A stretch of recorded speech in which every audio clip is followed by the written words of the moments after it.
The NFL legal tampering period is underway, and while none of these deals are official until Wednesday at 4 with the opening of the new league year, we are, of course, getting most of what is going to be happening on Wednesday today. For the Bills, though, it has been a day of loss. Mitch Trubisky heading to the Titans on a 2-year deal. Fullback Reggie Gilliam heading to New England on a 3-year deal worth up to $12 million.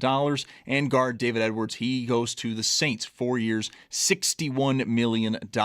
Stay tuned. Sal Capaccio will join the show at 5 for the latest on the Bills and the NFL. And now to the NFL, some of the major deals that have happened today. Alec Pierce stays with Indy, 4 years, $116 million deal. Indy, after that, trades wide receiver Michael Pittman to Pittsburgh in a late-round pick swap. Pittman then signs a 3-year, $59 million contract with the Steelers. The 49ers go out and get wide receiver Mike Evans, 3 years, $60.4 million to get that done. And then quarterback Malik Willis, he is signing with Miami, 3 years, $67.5 million. $45 million of that is guaranteed. We also saw the Chiefs go out and get Super Bowl MVP Kenneth Walker, 3-year deal worth $45 million. And Vegas signing center Tyler Linderbaum, 3 years, $81 million. $60 million of that is guaranteed. And with that, he is now the highest paid interior lineman in NFL history. And also stay tuned, coming up at 4 o'clock, Paul Hamilton will join the show following last night's comeback win for the Sabres over Tampa Bay. Sabres in first place in the Atlantic. The next Sabres game is tomorrow at 7 when they host San Jose. That's your Paddock Chevrolet Sports Update. Paddock Chevrolet with you for the extra mile since 1935. I'm Zach Jones for Western New York's Voice of the Fan, WGR.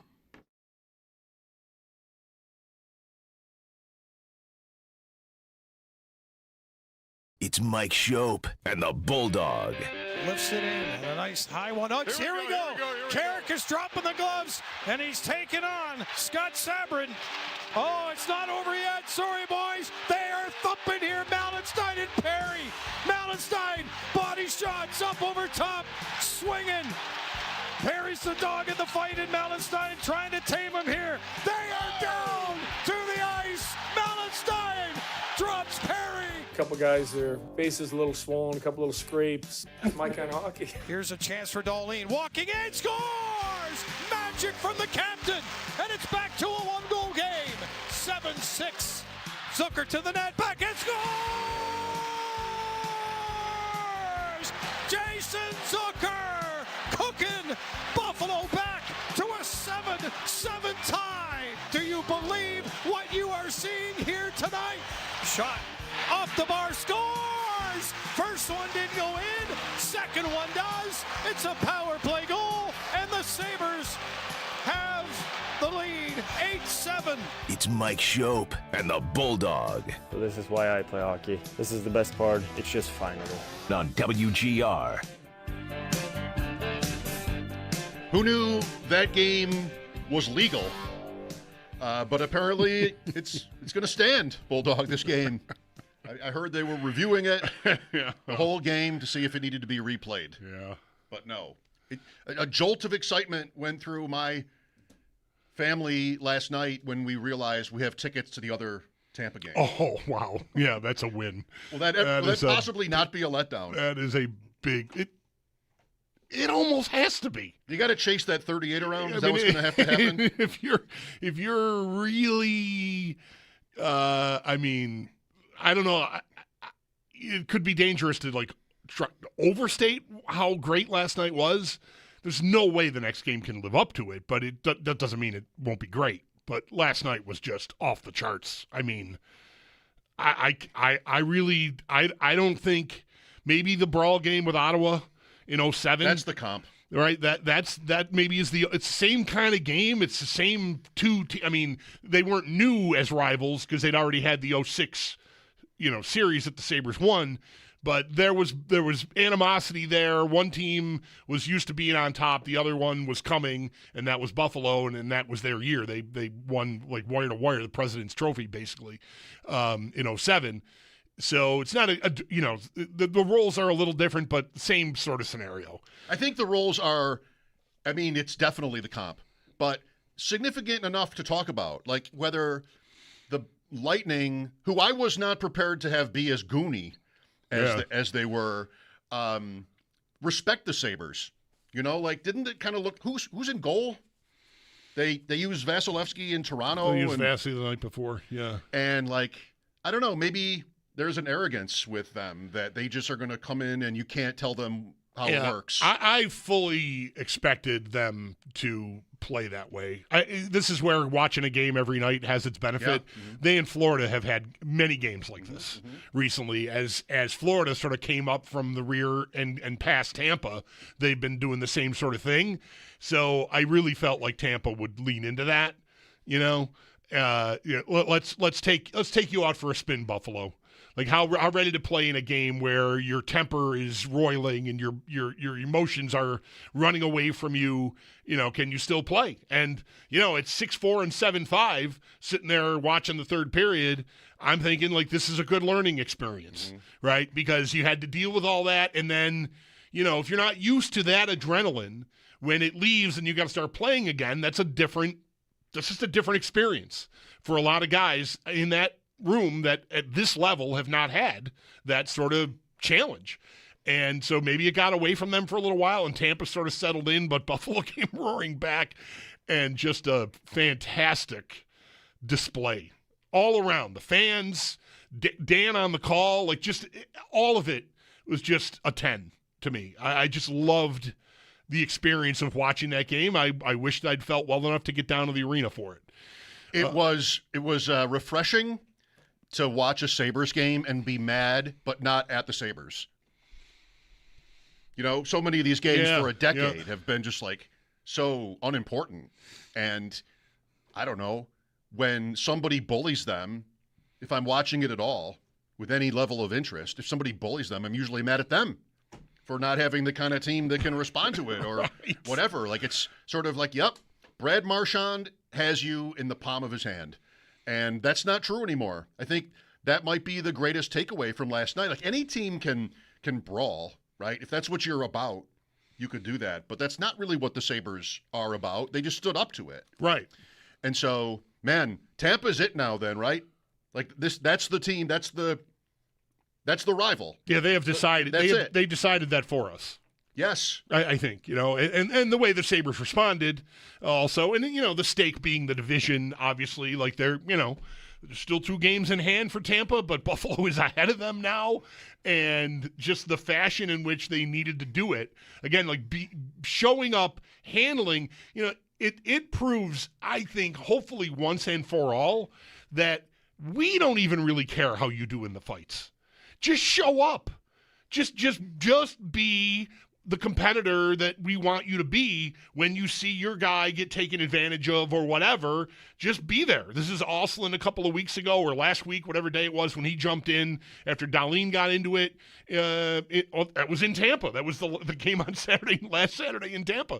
I think Records Braden Point was who I think Ostlund ended up mixed up with in that. Anyway, just show up. And, if you can knock Corey Perry and that smug look off his face once in a while, knock him down, good. But really all we need for you to do is just be game for it. And the team rallies around that sort of emotion and that bonding. And again, it doesn't matter if, the fight card says 4-1 for Tampa in the 5 fights. Who cares?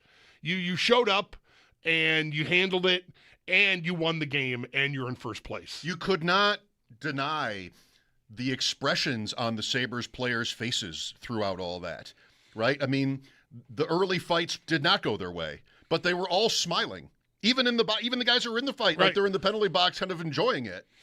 And I mean, I get that. The way the building must have felt. Yeah. And like, all right, this is going to be cool. It turns out to maybe have been the game of their lives. How many games have they ever I mean, for all the hockey these guys have all played, how many 8-7 fight fests have they ever been in? It's the last game like it in the NHL in terms of number of goals and penalty minutes was literally in the 80s. And if it's just penalties alone, it's 1994. Like 8-7. I mean, I grew up like you did, occasionally going to games that could get stupid on the scoreboard, if not also in the fights, rarely both. I can't believe I watched an 8-7 game where neither goalie was pulled. No empty net goals, no goalies taken out. Like, just was start to finish, close and competitive. And I'm thinking like, okay, well, I know I went to a game that was 11-2 in the 80s for my birthday. I know I went to the 14-4 game. This was 7 goals in the second period, 7 more in the third. 1-0 after 1 last night. Like, oh, I was at a game where the Sabres scored 9 goals themselves in the second, but I'm just like trying to keep up. Right. And who cares? My family didn't care about my history, and they shouldn't. Right. But just trying to keep up with it in a game, like, you just do not get it. So I don't know if words can even really do it justice for not only what it was, but what it meant. Because this is not just like a random Columbus game in a bad year where, that would have been fun to talk about. But I'm probably still starting with the Bills. This is, I don't want to say the rarity, because sporting events often do rise to the level of anticipation and expectation. But this game was anticipated for sure. I mean, especially after the Sabres won there last Saturday, and the gap was what it was in the division. They go into play yesterday tied atop the division. So the stake is obvious. The Sabres players, we didn't talk a ton about it because it was such a busy week. I missed the back end of it, but the trade deadline and the Colton Parayko stuff and the Robert Thomas and DJ Moore eventually. Now we've got more with the NFL free agency negotiating window and everything. There's a lot going on. But the Sabres, to a man, it sounded like, expected Tampa to try them last night. They know how that team works. They've seen their games with Florida, like I referenced. So they were ready for it, and that maybe came in handy. They weren't caught by surprise, suddenly being in this sort of back alley brawl type of scenario. I just know for hopefully the last time in our careers together that we have a definitive answer on whether or not the fans will ever be back. Because we've been through this twice now since we've been together, once very early on. I mean, there was a season that was lost, and the Sabres were bankrupt. The league was running them for a time before that lockout, and we'd sit in here and before that lockout happened, 8,000 people on a Thursday night to see Philadelphia. Jeremy Roenick. Right. Yeah, what happened to you, Buffalo? This used to be a thing, and we used to be a part of that thing for you when he was on the Flyers. Right, exactly. And I would say then, you just need the fuse to get relit. It'll happen. And then 05-06 came along, and eventually, middle of that year or a little sooner, there it was. It happened. It blasted off. And this has been a longer wait. There was no bankruptcy, but there was a lot of half-empty buildings or worse. There was a lot of detachment and just a lot of disassociation with the emotional attachment to the franchise. And all it takes is them to let a strap fall off their shoulder and bat their eyelashes at you, and we are right back. And they've done way more than just that. That's what I was going to say next. They've done way more than that. I still think it's good. It's still a process to try to accept this. Not that we don't want to. We all want to believe in it, but it's still going to be, for some more than others, a process in doing that. If you're really being honest with yourself, geez, how did this happen? These are the same guys that I think a year ago, putting it one way, Samuelson, just go. Right. Zucker, why bother? Byram, they're trying to trade him. The numbers are bad. I know I'd be guilty of this. I didn't think I was wrong at the time, but I would say I was so disenfranchised by the whole decade of futility. Just why do I need any of these guys? We entertained Dahlin trade ideas last offseason or the one before that. Does it get to a point, is he the next cycle where it's just I'm wasting my career here? And there's a lesson. This doesn't have to work. There have been other experiences just in Buffalo where they tried to sort of, the mantra being, who wants to be here? And you're not very good, though. So, oh well. Yeah. But this has really paid off, and you cannot again deny the comments and their faces through these games. Why wouldn't it be the most fun they've ever had? And they're saying it is, and they look like it. Yeah. And it's coming out in the effort. And it was interesting and fun to talk to EJ Radick on Friday from NHL Network. I'm sorry you missed it. Me too. He had an interesting way of putting this whole shocking assent by the Sabres. He said for himself, and I didn't know how he felt about this. It's not Travis or somebody we talk to all the time. I didn't know his opinion going in. And he said, for 2 years, I've always really liked their roster. But they had to get to a point where they would show up every game like it was opening night. You're not the Avalanche or the Lightning or a team that's like always good. So you don't have that. You have to sort of generate that yourself.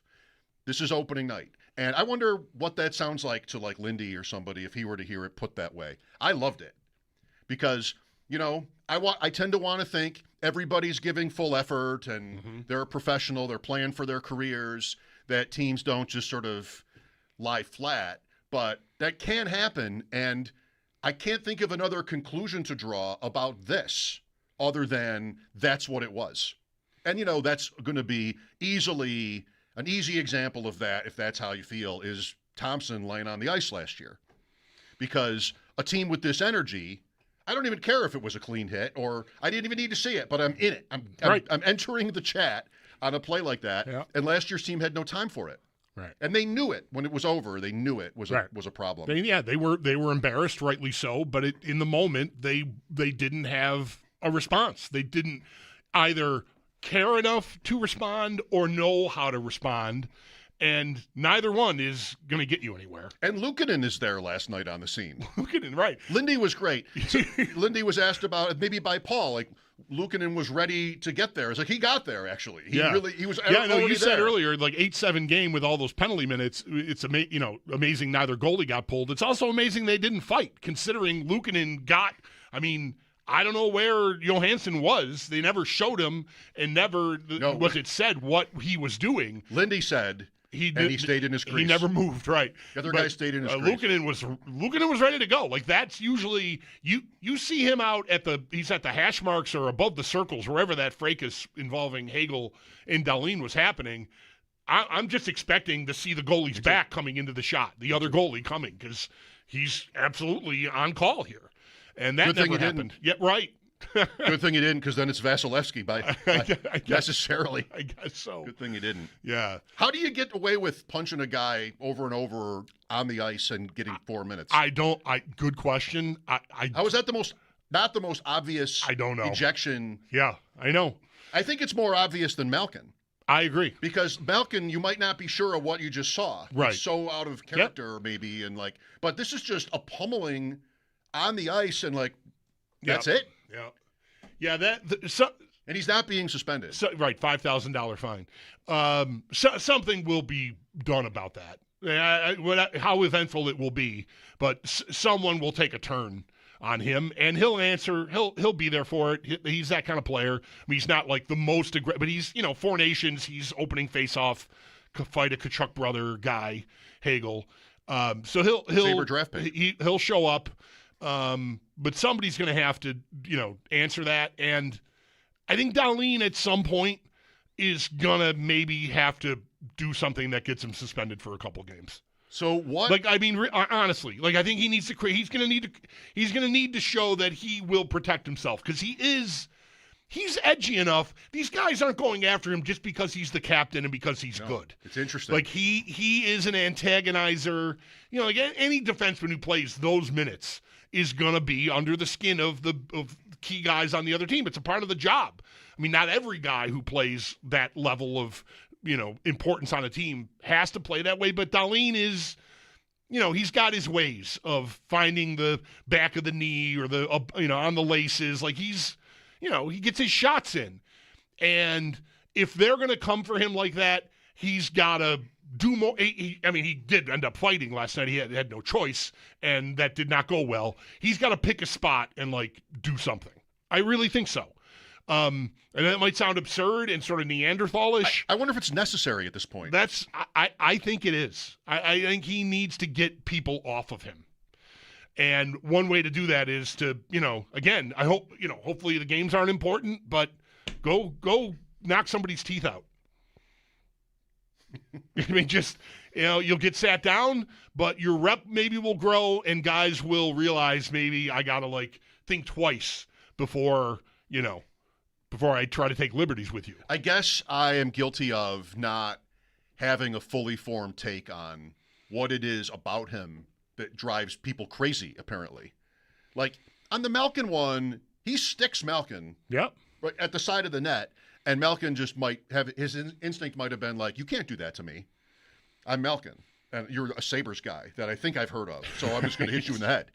I don't know, like the Lightning, this is me, there's probably a word for this, like kind of reflecting or something, my own opinions and thoughts into the situation, thinking like, well, this must be why do I think Tampa doesn't respect them? Because I might have thought already that they didn't, and that's the kind of way you might play in that in that situation. Like, we're going to teach these guys a lesson, Right? Who's boss? And they did what they did, but they weren't successful. Like they came upon a team that was willing to go with them. They picked a night where the Sabres somehow found their way to 4 power play goals to spend a lot of the night in the penalty box. Yeah. So, I mean, that's tough timing. Without scoring in a 5-on-3 for 2 minutes. Right. Yeah. So I think that look. How does Dahlin make guys so mad? He's good. He doesn't engage fully in that. Like, he's not going to tell you he wants to fight. And so he's sneaky, dirty. He's appropriately dirty, right? He does stuff that aggravates and doesn't answer and is excellent. Yeah, he doesn't involve in, as he put it, the stupid stuff. Right. I'm here to play hockey. And so that is always going to draw a certain level of animosity from the opponent. He's an important star player. He is going to chop me behind my knee where there's no padding and try to get away with not having to do anything about it. That's going to make me want to punch him in the face too. Like, I totally get it. That's why I'm saying I think at some point him picking a spot to sort of get after somebody who challenges him that way could be good for him. Yeah, as you're describing all that earlier and now, I'm thinking of the Bill Russell metaphor, which I admit I got from the West Wing, so I'm assuming it's true. You borrowed it from West Wing. So, like, Bill Russell, this physically dominant, imposing center for the Celtics, of course, for all those years, when he would play like game to game, most games weren't televised, and he was a little bit maybe not soft, but he was not somebody who was going to hurt you. But when the game was on TV, he would throw an elbow. Uh-huh. And then everybody thought, like, uh-oh, this guy. Don't go through the lane. Unfortunately for Dahlin, all the games are televised. Right. So if he's going to throw an elbow against Columbus or something, sorry, Columbus, multiple shots at Columbus here. Well, we've enjoyed this season. I have for observing and sort of realizing different levels of interest in this. And it's near peak now. Today I found myself at this particular level of interest. I looked up Tampa Bay's schedule for the rest of the season. Okay. They have 2 games left each with Detroit, Montreal, Boston, and Ottawa. They have 14 games left, right? Or that's more than that. It's got to be more than that. It's more than the Sabres. They played. They have 20 games left. 20. We have 18. Right. 20 games left. 2 against Detroit, 2 against Boston, 2 against Montreal, 2 against Ottawa. Whatever that means to, like, rivalry stuff, I don't know, but it's probably good for the Sabres. Yep. Those teams, unless it's 3-point games, I guess. But somebody's losing all 8 of those games. Right. Ottawa's still in it. I mean, Yeah, they are. Yep. And the Sabres have 18 games left. 2 against the Sharks, who they play tomorrow. 2 against Washington, who they play Thursday. Everything else is one time. They don't play any other team more than once of the remaining 14 games. 2 Sharks, 2 Capitals. Everybody else that they have left is 1, including the Lightning here on April 6th. Well, there's always, or not always, but often a thought process here where, like, all right, well, we've got the Sabres and we've got the Bills. I frankly think starting with anything but the Sabres today would have almost been, like, disloyal. I agree. I mean, that game was just, if the Bills had signed who, we can't do it. I don't know. Like that, I'm not sure there's anybody. Yeah. We'll get to the Bills. I mean, there'll be plenty of Bills. Sure. And, maybe even next, so kind of take stock of what has happened, or I guess not happened, as far as they're concerned. You haven't been here yet since DJ Moore happened late last week, so we'll do that too. On either subject, 803-0550 to join us. It'll be Paul Hamilton at 4, Sal Capaccio at 5. Mike Schopp and the Bulldog here. Thanks for listening. This is WGR.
We've been living in sin so long, all the feels are gone.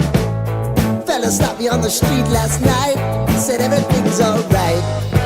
Roller coaster, make it through the day upright. It seems your meal ticket is gone, but life goes on. I could never imagine something better. Yeah, right. Now you're cooking on high heat in the middle of the street. Roller coaster, take me to a better time. Let's go! All sing your high line with the roller coaster of life. Yeah. It's time to all choose your timeline on the roller coaster of life.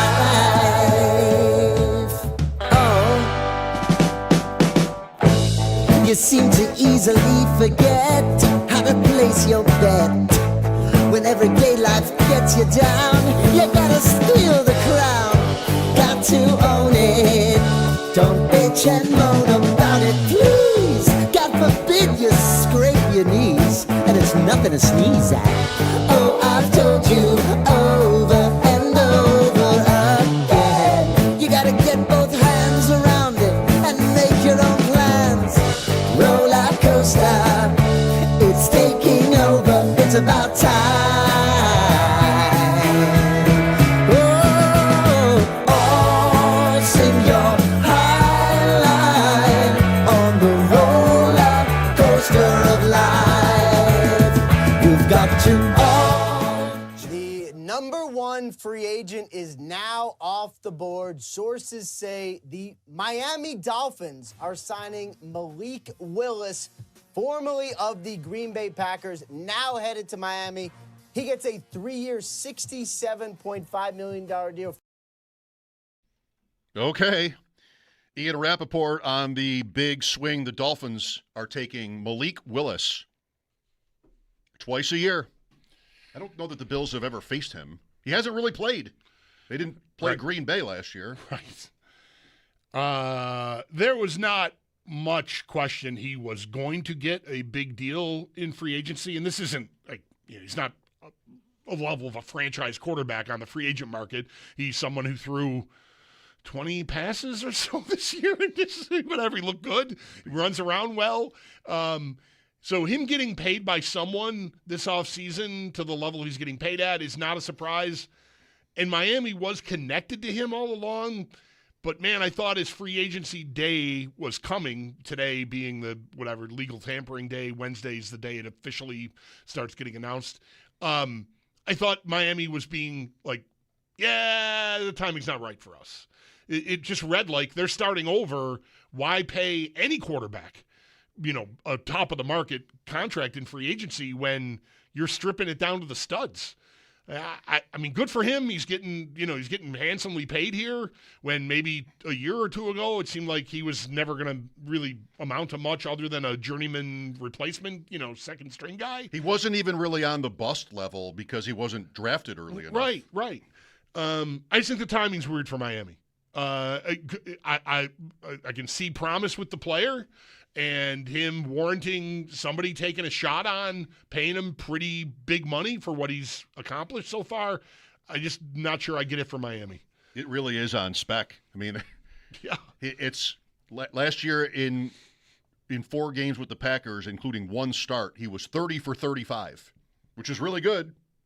I don't know the average depth of target here, but 422 yards, 3 touchdowns.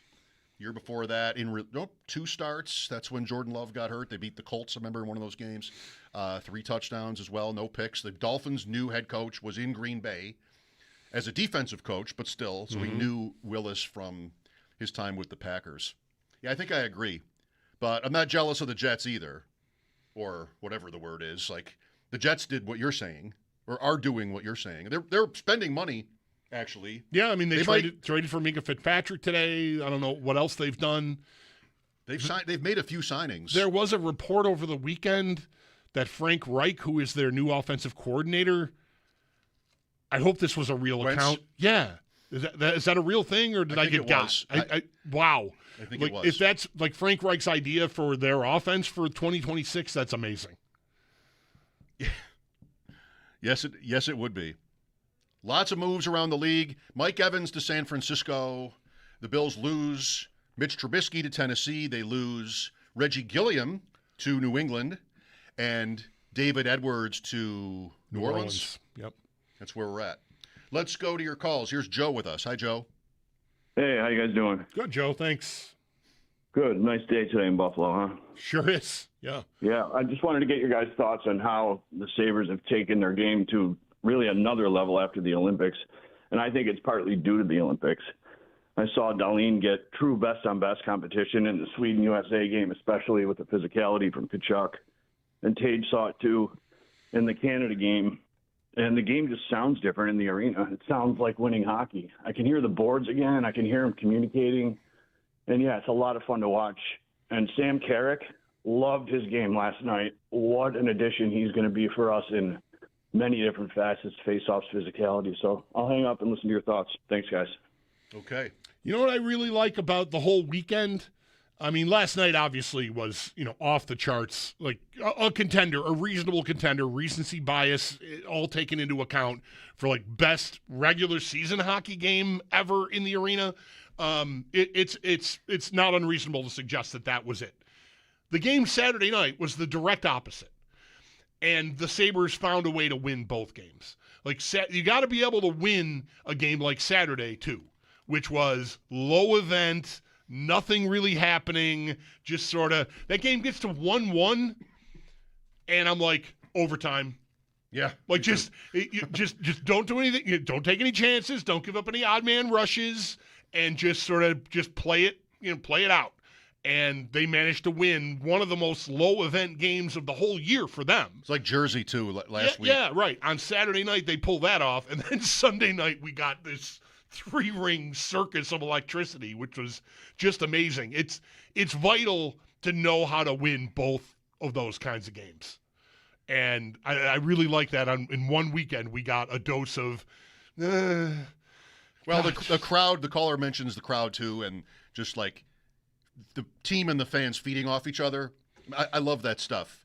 This is a word I don't use very often. There's a din when the team is good. Like I bet if the players take a second to sort of notice it, you can hear people talking and like there's a buzzing in the building.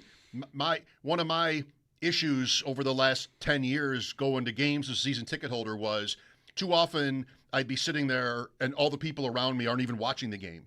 The tickets were probably free. I won't say real fans because that doesn't mean I wasn't that interested either, but I was priced in, you know? Yeah. So I won't say those fans aren't real fans, really don't like the term at all. But they're not interested in the hockey game. And they're talking about their wives and they're talking about work and different things. The people in the building last night were there for the game. Right. And if someone's someone's around, the place is packed, someone's around you talking about something else for very long, you might get told to, hey, by enough. By a few different people, not I don't just want to one hear about your right? new pet boa constrictor anymore. Right. I get Right. it. You're cool. Yeah, the sound is definitely noticeable. Jeremy's been big on this for a while, and it's been gone. And I think I got the spirit of it. Like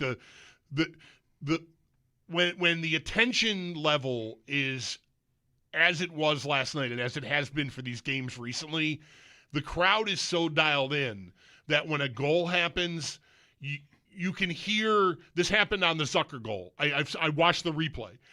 The roar of the crowd beats the horn. Like the crowd is so into it that there's like a roar. It immediately gets overwhelmed by the horn, but you hear it, and for a very long time, when the scene you're describing at any game over the last 10 or 12 or 14 years, if you want it, where you're sitting there like you're watching it, but you're not like really intense. You're just, somebody is talking about their boa constrictor or whatever. Goal goes in, you hear the horn, like, okay, I guess I'll get up and okay, all right, the horn went, we scored, yeah, great. This is different. This is like breakaway. People are already getting out of their seats on the breakaway. The puck goes in, and you're so dialed in that the reaction of the crowd beats the horn. And that happens when it's really just right in there. And last night it was. It's funny you mentioned that because I noticed something like that on the winning goal. Because on TV, I'm reacting to the post as it's the goal. Right. And the fans do too. Right. There's a second or so between the crowd and the red light. Right. And the horn. And good for the Sabres to not, fall for the post. Yeah, the good thing Doan and Zucker both. Zucker might have got it if Doan didn't, but Doan was just in a better position to shovel it into the open net. But you're right. The crowd, I think, thought the puck had gone in on Darlene's shot. Yeah. I mean, mostly. Loud enough to right. have it sound like that. Right. Here's April next. Hi, April. Hi, thanks for taking my call. Sure I thing. was at the game last night with my 11-year-old son, and that is memories for a lifetime. I mean, he was on his chair, shirt off, unbelievable game. And I have to commend the Sabres for getting out the community and making the games a little more accessible. I'm a single mom, and we got to go because my son got a free ticket for playing intramural hockey at school. Last year, Alex Tuck sponsored a box for community services, and my son was treated like a prince, and they have a fan for life. They're doing a good job of reaching out, getting kids there, and just really appreciate it because that was a heck of a night. Did he leave the shirt off? Like, did he watch the game with his shirt off, or what happened there? No, that's just for, special moments in the game. He doesn't sit like that the whole time. I'd be exhausted if I had to take my shirt off 8 times during a game and put it back on. We were exhausted. I mean, midway through the first period, we were exhausted, and we knew we were going to be in it for the long haul with this game, but it was still worth it. Thank you, April. Thanks for sharing all that. Who even imagined the game would get there at the end, though? I mean, when Tampa has the lead, okay. I mean, great night. Still a great night, right? Right. like I said, yeah, you start working on the narrative. What am I going to say tomorrow? Well, hopefully they learn something, how to control their emotions and still play the game, because like Tampa's more experienced. It's one of the reasons they wanted to see if they could get the Sabres out to the woodshed for a little while and mess with them and see how they handled it. And not only did they get through it, but they ended up scoring the final 3 goals of the game and winning as it went. Yeah, the shirtless kids there Saturday night. There was like a suite full of shirtless, like adolescent boys. Like, we're at this level now, like suite level shirtless kids. Are you sure you're watching the Canisius high school playoffs on Western New York Athletics? Game on. You see that sometimes there too. Yes. High school games. All right, good to hear. Matt is next. Hi, Matt. Hey guys. I'm having such a great time watching the Sabres right now, and I'm in my 30s, so most of my Buffalo sports fandom has been one drought or another. Mm-hmm. And so I'm thinking about, kind of being in a unique position to compare the two in my experiences of them. And I think maybe one of the morning hosts guys said this at one point, thinking about this, that the Bills breaking the drought was like a buzzer beater, but, the quintessentially doesn't even happen during their own game. It's miraculous, and that's dramatic. But I don't even really remember much about that season. There wasn't some magical run-up to that. It was just kind of a lightning strike thing that happened. Whereas this feels kind of like a month-long, 51-3, where you're just kind of partying in the stands. I'm in no hurry for the playoffs to get here because, you get there, it's a coin flip. But right now, you're getting all these moments, all this fun stuff happening, and I'm just really enjoying it. Not to reduce it to, like, which drought breaking is better, because whatever. But, that's maybe we could, but I don't know. That's really just what I find myself thinking about. You're so right. And what these wins, they've won 7 in a row since the break ended. They're 7-0. Have they even had to go to overtime once? No. What this is all doing, before the break ended, their odds were pretty good, and we were talking about it like it was going to happen. Now they've taken mostly the pressure off the rest of the regular season. I don't know that I care if they finish first or second or even third. Second's better than third because you're at home. That'll be awesome. Game 1 will be amazing. Yep. But who am I playing if I finish first? Who am I playing if I finish second? I don't know if there's a difference, at least with a month to go. So Lindy was really on point at so many different times after the game last night. Like, we're competing for a playoff spot. So is Tampa Bay. That's what this is. Right. He didn't mention the division lead or anything like that. Mm-hmm. We're playing to get in, and I think that's wise for not only because of the drought stuff, our past and some of theirs, but just like the practical analysis of the conference and, the 1 seed will be what percent to win against the 8? 60, maybe?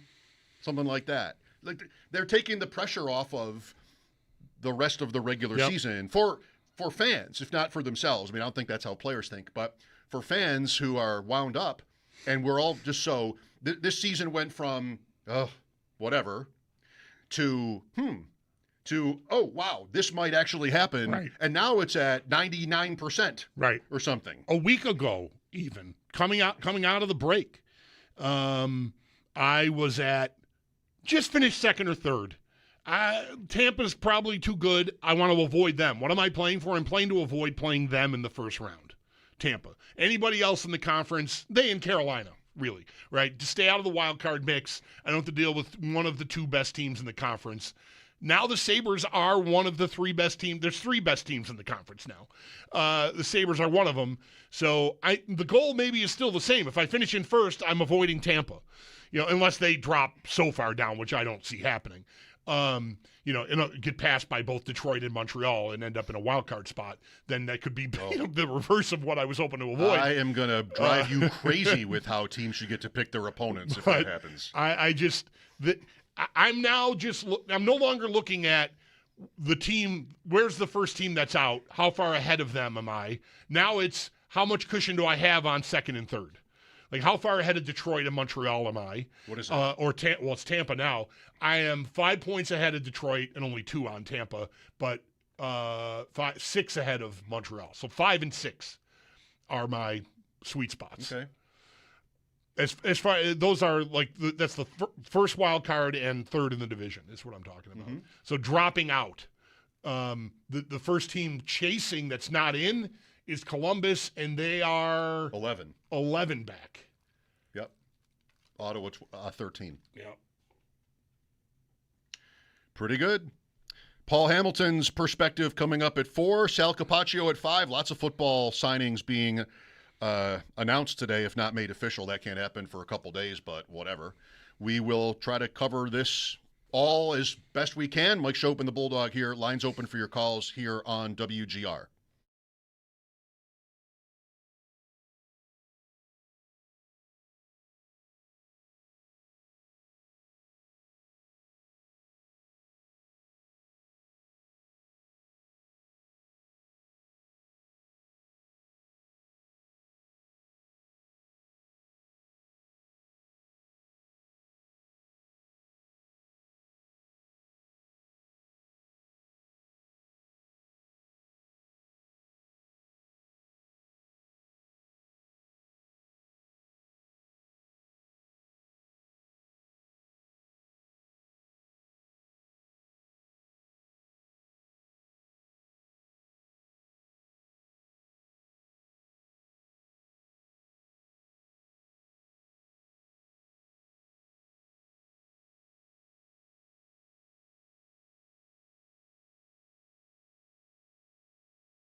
You seem to easily forget how to place your bet.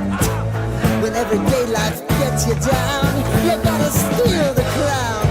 Got to own it. Don't bitch and moan about it, please. God forbid you scrape your knees, and it's nothing to sneeze at. Oh, I've told you over and over again. You gotta get both hands around it and make your own plans. Roller coaster, it's taking over. It's about time. Oh, sing your high line on the roller coaster of life. You've got to all choose your timeline with the roller coaster of life. Roller coaster.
Paul Hamilton joins us in about 12 minutes. What a night. And that's not even to bring the curling into it, the Briar. What a finish to the Briar, Bulldog. Brought to tears, actually. What a night of sports TV. I saw some Gushu highlights on my timeline, and they weren't tweeted by you. No, they would not have been. He retired after his loss on Saturday, as you know. Here's George next. Hi, George. Afternoon, guys. I don't usually throw this word around too much, or use it much, but spectacle would be about the only thing I would say was last night. What a spectacle of a game that was. Mm-hmm. But I had a fever dream last night, which the Sabres faced Carolina in the finals, beat them, and then go on to beat Dallas in the finals, all with Ruff behind the bench. And I thought that was quite interesting. Here's to it. Yeah, right. That would, I like all of that. I don't get a chance to beat New Jersey in the playoffs. Not this year? Yeah, I mean, but we've done this kind of thing with the Bills the last few years, just sort of the perfect path. But then it'd be like just sort of after a few years of that, it becomes less fun. Right now is the most fun you can have. Right. And I said the same thing 20 years ago. You know, this is the most fun you can have with a sports team. When it's so hot and you didn't see it coming. And the whole thing about talking to each other, trying to figure out how much we trust it is interesting and cool. Like there's going to be a range of opinion on that. I said on Friday, I guess, you know this, the Sabres will enter the playoffs with a pretty stark lack of experience in the playoffs. You know, probably at least in terms of their lineup. They've added guys that have more. Sure. Their average age would have gone up significantly on Friday. Mm-hmm. But still, you know, they're big guys who have never even been to the playoffs. Right. But if you look at the standings and realize the teams that are out, they'll have company in that respect. The Islanders, Montreal, Detroit even. Yeah. I mean, they'll be one of a few teams. Detroit's got Kane now. They each got their guy. Like Tuck has played way more playoff games than I even remember earlier in his career. Like he's an original Vegas, so like they're in the playoffs right away. Go to the finals that first year. So he's got close to 60 games, I think, on his resume, and I had no idea it was that many. Well, Jarmo Kekalainen on Friday definitely made a point of it. Like that, he wants to get bigger, and he wanted to add experience, and he did that. We still won't have the Winnipeg guys for another minute, it seems. Visa, right? See what Paul knows on that, but Sam Carrick mic'd up in his first weekend as a Sabre. Mike Schopp and the Bulldog here with Paul next on WGR.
The NFL legal tampering period is underway, and while none of these deals are official until Wednesday at 4, we are still getting plenty of news this afternoon. For the Bills, it has been a day of loss. Mitch Trubisky heads to the Titans on a 2-year deal. Fullback Reggie Gilliam going to New England, 3-year deal worth up to $12 million. And guard David Edwards to the Saints, 4 years, $61 million.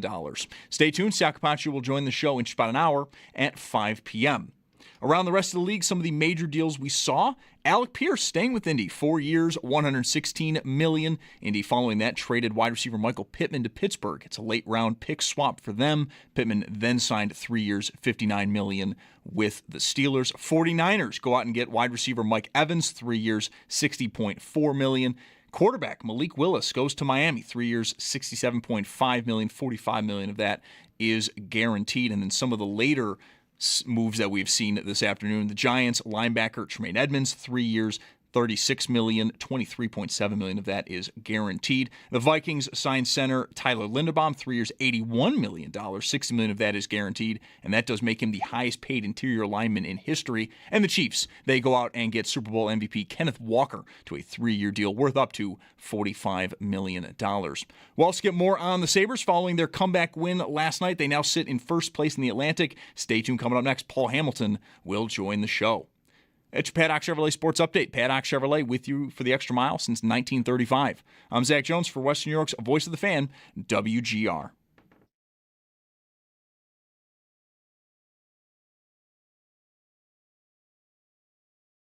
It's Paul Hamilton.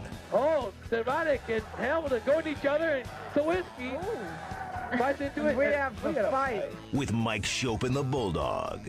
Snodcheck was just totaled by an Iowa State player against the board. I think it was by Hamilton. On WGR. Really a pretty unnecessary hit by Hamilton. Hamilton is still awfully mad. He's being held back. Number 17, Paul Hamilton. 2 minutes for charging, 5 minutes for fighting, and a misconduct. Sports Radio 550. Paul's going to need a minute. You know there's a game starting right now in the NHL? I did know that. It's a rescheduled game from January 26th. I don't remember what the reason for the postponement was, but there is an afternoon game. Yeah. I think. L.A. at Columbus. Okay. Yeah. 4 o'clock. Yeah. ESPN Plus. I don't know if I want. Should I go looking? I mean, Columbus is in the race. No, we need. You know what can happen. Yeah. All right. Sparks. I'm not prepared. I'm not prepared to go through. We can all short out in here. Yeah. No. Looking for the right stream to find the. You just told me a story yourself about. If I can admit this, I make it my story if you want. I don't care. I think we both love to talk about how. Sometimes we can feel inept with all of this. Right. I found myself yesterday morning really wound up about not being able to find access to a Man United Aston Villa Premier League game.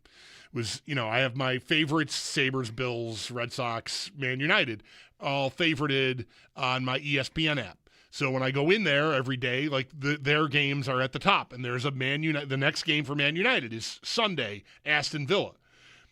Come on, are you kidding me? It says it's on USA. It's not on Peacock. I pay for Peacock. I don't get USA anymore because Fubo's in a battle with NBC and all their affiliates. So I don't have. I'm not gonna be able to find this game. I'm composing tweets and rewording them, trying to get it just right. And I thought about going out to a bar to watch soccer. Game is next Sunday. Whoops! It wasn't even on the right day. That's me yesterday. Way to go, bro. I get it, though. Good job. I see, you've said this before about a couple of these services where what you get, you might want to see what you just were watching or your favorites or anything like that, but it can be upcoming and it's sort of in May. Right. And that can be annoying. Right. Here's Paul Hamilton. Well, Paul, yes, sir. I want to preface this by, it's sort of a thing with me when people talk about best ever game or just the newest thing is I've never been to such and such an experience. However, last night I think has to rate on a very short list of incredible games in that building. Would you not agree? Yeah, and I'm with you because it's the latest game seems like the best ever, and sometimes you forget others, and I think Well, I probably have seen an 8-7 game somewhere along the line here, Right. but I don't remember a game where the Sabres had a 3-0 lead and then got outscored 6-1 and then proceeded to outscore the opponent 4-1 to get to 8-7. I don't remember that with how many, 5 fighting majors, but for whatever reason, there was a fight with Byram that they didn't give majors. They gave roughing and 10-minute misconducts. And that Byram was like pounding on the guy's head for Byram pulled a Hagel. Byram was the first guy I saw throw his gloves off. He was at like the blue line entering the zone. This is the beginning. The first hit of the first big thing of the game when 2 guys tag team Thompson against the wall. Byram's gloves are like he almost threw them up to the Jumbotron. And it just went barely later, in there. Same guy, but it was later behind the net. Okay. And he got the 2 minutes and a 10. Right. And it's like, well, those punches that we were watching didn't count. Right. So there's 5 official fights, but there were more. Yeah. And 102 minutes in penalties, which should have also been more because Hagel should have been excused from the game. I agree with Lindy Ruff wholeheartedly on that. Me too. I mean, that's a game misconduct. I'm sorry. That's a major penalty and a game misconduct. But you know what referees do, and we've all seen it. If it's not like if Rob Ray would have done that in his day, he would have gotten like 3 majors, 3 misconducts, and a 10-game suspension. But when a guy who has some offensive talent does it, it's like, well, let's give him a break here. You see all the time where the third man in doesn't get called. They're giving him a break. Yeah. So they call a double minor so they don't have to call third man in. And, well, they decided, well, let's not give him a major because then we got to toss him. And then, so you get a double minor. Yes, Buffalo scored in the power play, but this guy also got a goal and an assist later on too, and did get fined the most he could get fined today, $5,000. But that was kind of ridiculous. Joke. But yeah, getting back to the original thing, I don't remember a game that was similar to this, and I don't remember a crowd like this since Max Afinogenov and Danny Briere and Drury and Miller and all that group. That's about the last time I heard a crowd like that. What is it like in that room on a night like last night, Paul? Like how much, because you've been in rooms where this team is, clinched playoff series. So it's important to point out here, the Sabres won a hockey game last night. They haven't won anything really of substance here, but they're having this incredible year. And the players, I think, to a man, from what I heard, I'm just curious to have your firsthand point of view on this, said they really were feeling emotional about the crowd. Mm-hmm. No, I mean, Darlene was pretty frank. He goes, we couldn't have done it without him. I mean, they just got charged up. And even when it was 7-5, it's the let's go Buffalo.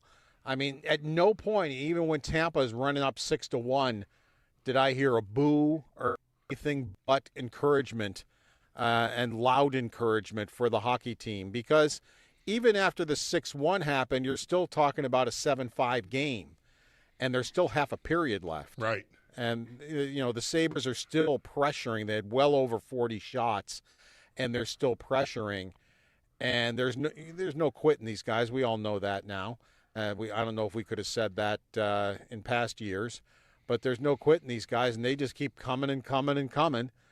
And it's like, all right, let us get our offensive chances now, and maybe we can convert on some of them. And that's exactly what they did. And they got the 3 goals in less than 5 minutes. I mean, it was like 440 or 444 or something like that. And, they just keep coming. They don't care. And, again, the power play. It's like we've been talking about this for how long? 4 Yeah, they scored goals. a power play goal, but what about the other 3 where they never even got the puck in the zone? And then the 5-on-3, which I will give them some grace on, because Darlene, who was their quarterback, was sitting in the penalty box for the whole 2-minute 5-on-3. And the guys on the ice, they were lost. They were just trying to force plays because the quarterback wasn't back there. Normally, Thompson would have deferred back to Darlene, giving him the puck. Whether it would have worked or not, I don't know, but it would have worked a lot better than Thompson trying to force passes through 3 guys and out. But, all right, you didn't score on the 5-on-3, but then you went 4 for 5 on the power play after that. And they have finishers. I mean, I think structurally, the complaining about the power play has merit. But, I mean, they have guys who can just, click, I mean, Doan's goal for 1-0. Right. The hands, not a power play goal, but the hands on Zucker for 2-0 on that Dahlin pass. I mean, they've got goal scorers. Samuelson has become this player too. Also, not a power play example. And they have a power play goal in 10 out of 13 games. So, but it really is. As I said, they might have 4 power plays, and and 3 of them were horrendous, but they did score on the other one. Did you? I guess maybe I'm just behind a little bit, or maybe you'd agree. I don't think of Tampa Bay as like so goony of a team, but you talked about Lindy after the game, and he was asked about their chasing Dahlin. He said it looked that way, didn't it? Very coolly. It had the look of a game where Tampa Bay just wanted to sort of smack the Sabres around and thought probably there was value in that. We're the boss, who are you? Get out of here. And the Sabres stood up to it. Do you think of the Lightning as like, would it have surprised you that they played like that? No, not at all. No. They lead the league in majors. I mean, every time they play Florida, it's a game like that. Right. So they're quite honestly, I really don't think Tampa respects Buffalo yet. Somebody said to me somewhere on one of the shows I've been on, or maybe the post game with Brian, it's like, well, it's kind of surprising they didn't play Vasilevsky in the game that was more important. And I said, do you really think Tampa? Do you really think Tampa thought it was an important game? I don't. I don't think it's registered yet that the Buffalo Sabres have arrived. Maybe if they look at the standings today, it might register to them. But I just don't think it's because it's been so long where you play the Buffalo Sabres, especially in Buffalo. It's a really easy game. You can take it easy. You can roll your stats up. Yeah, they may come to life at some point, but it's a laugher. And it's been so many years, and I think teams are still trying to get used to that the Buffalo Sabres are different now. And Tampa's like, well, let's try to just run them out of the building. We'll do what other teams do, because other teams try to aggravate Dahlin too, and Florida get after specifically. him. Florida's had a thing with a number of guys on Florida. Yeah, I mean, teams do it. That's what they try to do. I can guarantee you the guy that we spoke with at the end of the first period, Logan Stanley, was taking some notes. He knows that Tampa comes in, and I'll guarantee you this, Tampa will not do exactly what they did yesterday in that game if Stanley's dressed and not injured. Hagel will not do to Dahlin what he did if he has to answer to Stanley. I'll guarantee it. That foolishness will be reduced. I don't know if it'll be gone, but it'll be reduced. Because they got one of the dirtiest players in the National Hockey League in Kucherov. Yep. I mean, that guy is just phenomenal hockey player, but he is a punk. Boy, Paul, I thought I want to interject here. When the horn blew, it was hard to see what was going on because of the camera angle where the play was happening. Right. I saw Kucherov. Right. I'm like, somebody should just go get him. Right, yep. Byram, just go get him. Just go cross-check him in the face. Whatever. He basically swung his stick at whoever it was back there with him, and as the horn was blowing. He is filthy, that guy, and he's got a temper. He is. Did you see him after the one-timer? He scores on the one-timer, and he goes over and gets in Luukkonen's face. He's barking at the goalie. Garbage to him. Yeah. That happened after 2 Tampa goals. 7-5 maybe. They ended up at the Sabre bench. Bunch of guys after that goal. Yeah. Do you think Dahlin, I said in the first segment of our show that it might do him well to just sort of go off on someone one of these nights? It doesn't have to be Tampa, but like he there's no mystery. He's a great player, right? He's important. He's their captain, right? He's all over the ice. He's also edgy. Like, he antagonizes, some well-placed chops with the stick. It's not like he's an innocent bystander, but he doesn't engage fully to drop the gloves level. I wonder if he did with Radish. Well, right. He was sort of pulled into that, I think. I wonder if he could do himself well to sort of, I don't know, plant a flag, if you know what I mean, in someone's face. Mm-hmm. Yeah, he's done that once or twice. I like, when Hagel was, what I kind of enjoyed was the team was by him because they were up ice. So nobody really saw it except Luukkonen. Luukkonen's looking straight at it, and it didn't take. He just came right out of the crease, and he was headed for Hagel, and the referee cut him off just before he got there. And by that time, Doan had seen it and came back, and jumped in. But I like the fact that Luukkonen said, "None of the teammates can see. I can see. I'm going. I got to go help him." And Johansson let it happen. He wasn't coming out of the Tampa crease, which kind of surprised me. Because Luukkonen had a purpose when he was coming out, and so he almost got there. So we almost wound up with a goalie fight too. All right, Johansson was probably like, "Man, I want to play. I never get to play. Now I have to go fight. I'll get thrown out automatically." And he ends up giving up 8-7, and both goalies last the duration. Really amazing that was a game that could have happened, and with the stakes. One thing I'll give Luukkonen credit for, he fought through it. I mean, he was having a rough night, but, in the last 5 minutes, he had to make some saves, and he fought through it. I mean, as the team did. I mean, it wasn't the team's best night. Some guys had some bad nights, but they didn't quit on the game. They fought through it, and it's like, all right, it's not our night, but we got – it's kind of like what you hear coaches say. I've heard Granato say it, and I've heard Lindy Ruff say it. You don't have your A game, but just because you have a B game is no excuse to lose the hockey game. And that's kind of what the Sabres did there. It's like that wasn't their best. They made some turnovers that they've been cleaning up and not making.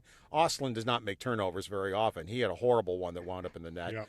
And it wasn't like them, but they found a way to win because they stuck with it. And I would include Luukkonen in there. It wasn't his night, but he stuck in there. Just quickly, I also like that Ruff included Ostlund in the postgame on the play that he made, which drew the slashing penalty. Right. Even though that wasn't one of the 8 goals deserved. It was worthy of mention. Yeah, good in a game like that he didn't get benched for that mistake earlier that cost them a goal on the giveaway, Paul. Right. Well, Lindy Ruff is, he knows a lot more about hockey than I do, and he realizes Ostlund is not a turnover machine. I mean, he's good with the puck and everything, and all right, he's human. He turned the puck over once and it wound up in the net. You don't need to tell him. First of all, I'm sure not much was said when he came over. He knows because he's a very smart hockey player. That's what got him to the National Hockey League at age 21. So it happened, and you move on. They have today off because, in my opinion, they should get today off. It was a scheduled day off, so I'm thinking it probably was the NHL mandated day off. But, especially when you've got 3 games in 4. I mean, a back-to-back, and both were difficult wins. I mean, Nashville was a difficult win in other ways. Yes, right. They even if they had lost both games, I think they would have had today off just because you only have so much energy. I'm glad you mentioned the Nashville game because somewhere earlier in our show already today, Paul, I mentioned how it's pretty cool to have back-to-back nights with home games and have the 2 games be, both won in regulation, very different hockey games, right? Mm-hmm. Saturday night was just low event, just sort of wait it out, don't make a mistake kind of thing. And, they built a lead and then sort of, hung on. But it was a very patient game, and you need to know how to win that kind of game. And then last night, I can only imagine how valuable it was for them to learn what kind of drain it can be on you emotionally and physically to be all that adrenaline, all the fights, all that stuff. Like, I was writing your game story in my head watching the third period while Tampa's up by two different times. Like, Tampa dragged them into the alley, and the Sabres didn't have enough left after the fighting. But they recovered and found their way, and it just is so impressive to win a game in such different ways on back-to-back nights. Tampa dragged them into the alley and tired themselves out. Right. They didn't have the gas to finish the game, where the Sabres did. What I'm interested to see, a much improved San Jose Sharks team comes in tomorrow. This is a very emotional game that they just won. They've beaten Tampa twice now. They just got themselves to first place. They were spent. I mean, Alex Tuck was sitting there waiting for us. We came over. I got there first and said, you're going to stand or you're going to sit? He goes, I don't know. What do you want to do? I go, I didn't play. Right. Your choice. He goes, all right, I guess I'll stand. But you could just tell he was spent, and Dahlin looked like he was in a 12-round prize fight. I mean, his face is all swollen and cut open and the whole thing. So after an emotional win like that, I'll be very interested to see how they are tomorrow against San Jose. Are they getting their reinforcements yet? I mean, you mentioned Stanley. I saw him on the telecast as well being interviewed. He's here. Are they all here, but they can't work? All but Shen are here, and he gets here today, I believe. He's ready to go. I said, do you have any idea how long this visa thing's going to take? He goes, I really don't. I mean, he's ready to go, but he can't even practice. I mean, he's got to skate on his own, and he can't even practice. And I was expecting him to like jump out of the press box onto the ice. Right. He was so ready to play, and watching his new teammates, as you said, get dragged into the fight. And it would have been interesting to see if Pearson, who's a bigger man, and Shen and Stanley were all in the lineup, if that would have changed the complexion of the game. I don't think Hagel is as brave as he thinks he is if those guys are in the fight. So they're just itching to get out there, and Stanley, I just don't know. I don't know how long it's going to take, but I'm ready to play. It's so good to have villains back. Right, like Hagel's at the top of the list now. I'm watching. I watched Detroit a couple of times while I was out sick last week, and I'm ready to go on Alex DeBrincat's face when anybody wants. Like, he's just got one of those mugs that he's gonna score against us in the playoffs, and you're gonna be like, oh, that guy. Like, it's almost Smolinski level face. Like, it's so good to have that all back. Punchable face draft. Like, I missed it so much. And Dahlin hates the Red Wings too. He was talking about Raymond, his boy from Sweden, who played really well, and he goes, "Oh, if we played Detroit, I love that. Yes, let's play Detroit in the playoffs, and I want to beat Raymond so bad, and I hate Detroit." Yeah, I mean he's like fired up. It's like, let's start the series tomorrow type of a thing. So I don't think Dahlin would mind if the Red Wings were the opponent either. But Tampa's on its own tier for me right now as a rival. You know, like there are players and there's history. Sabres have no playoff history with the Lightning or the Red Wings, as it happens. But I think they're on their own level, Paul, as like after last night, the hated rival. Well, Lindy Ruff, I don't know, a couple months ago, he was at the podium. We were talking about villains or whatever, and we were talking about the Bruins series where Lindy Ruff was centering a line with Larry Playfair and Val James against the Bruins, like Bruce Shoebottom, and I think Miller might have been a part of that, and whoever. Right. You know, Lyndon Byers, probably. Yeah, right? And it was like one fight after another. And but Lindy Ruff was centering Larry Playfair and Val James. That was a line for the playoffs. Special occasion, different time. Yeah, right. Larry at wing. They might have gone. They should have gone further with that. Larry at wing. All right. Well, we'll wait for updates on the new guys. I think this is the kind of the time of year when you mix them all in, right? I mean, they're not all going to play every game, but maybe this team's close to exhausted after the weekend. Well, I think what's going to happen is Metza goes back as the captain of Rochester. Shen is your number 7. Stanley steps in as your number 6. Right. Plays with Kesselring, and Shen, if you like, he would definitely be dressed for the Tampa Bay game. I'll guarantee that. Kesselring had a night. With 81. They couldn't quit each other. He wasn't going to be denied because he was denied right before the period ended, so it took 2 seconds for them to start tangling, when the period started. So it's like, okay, let's get out there. He probably told Lindy, start me. Lindy's okay. And he got him to the ground. Yeah. Cernak. Yeah. He got him to the ground. Right. Then Mallenstein, Corey Perry's no shrinking violet. No, that's right. Took him out. Welcome back, Corey Perry. I didn't think he'd get traded because L.A. was sort of on the fence there. I loved him as an idea for the Sabres to see him back on that team again, where he won with them maybe the second of their cups in a row. I can't remember. But he was definitely on Tampa at some point in that run. Maybe he got there even after it. Anyways, what a perfect guy to have thrown into the rivalry is Corey Perry. I mean, it's just like out of central cast. And you guys saw it, the slow motion on that, the end of that fight. Mallenstein gets him, and then he goes for one more, and he just misses. Like Perry is already falling, Right. and there's a punch that just goes right by his face that could have been really pretty, damaging. pretty brutal.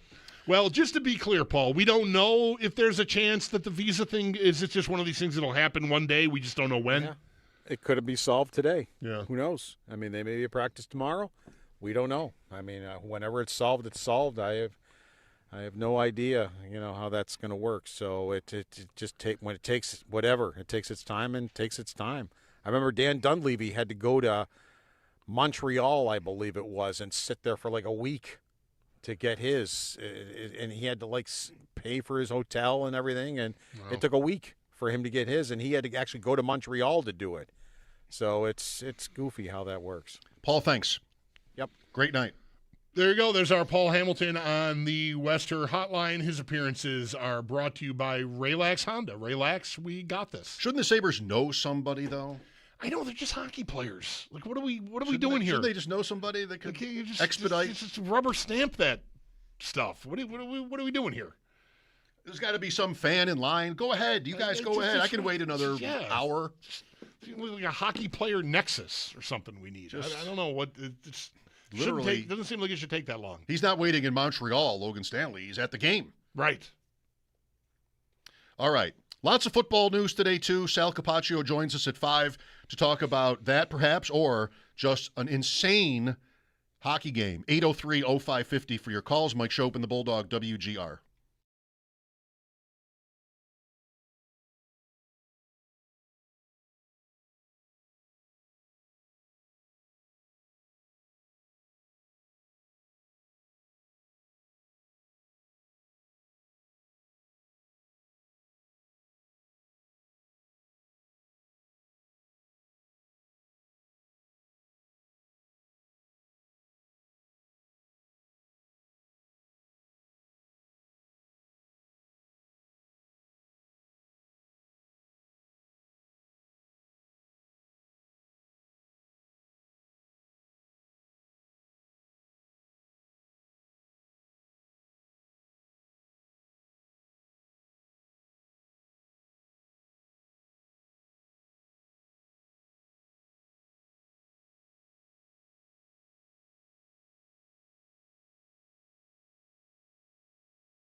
Legal tampering underway in the NFL. None of these deals, though, however, will be official until Wednesday at 4, but we do have plenty of news. And for the Bills, it has been a day of loss. Mr. Trubisky heading to the Titans, 2-year deal for him. Fullback Reggie Gilliam goes to New England, 3 years worth up to $12 million.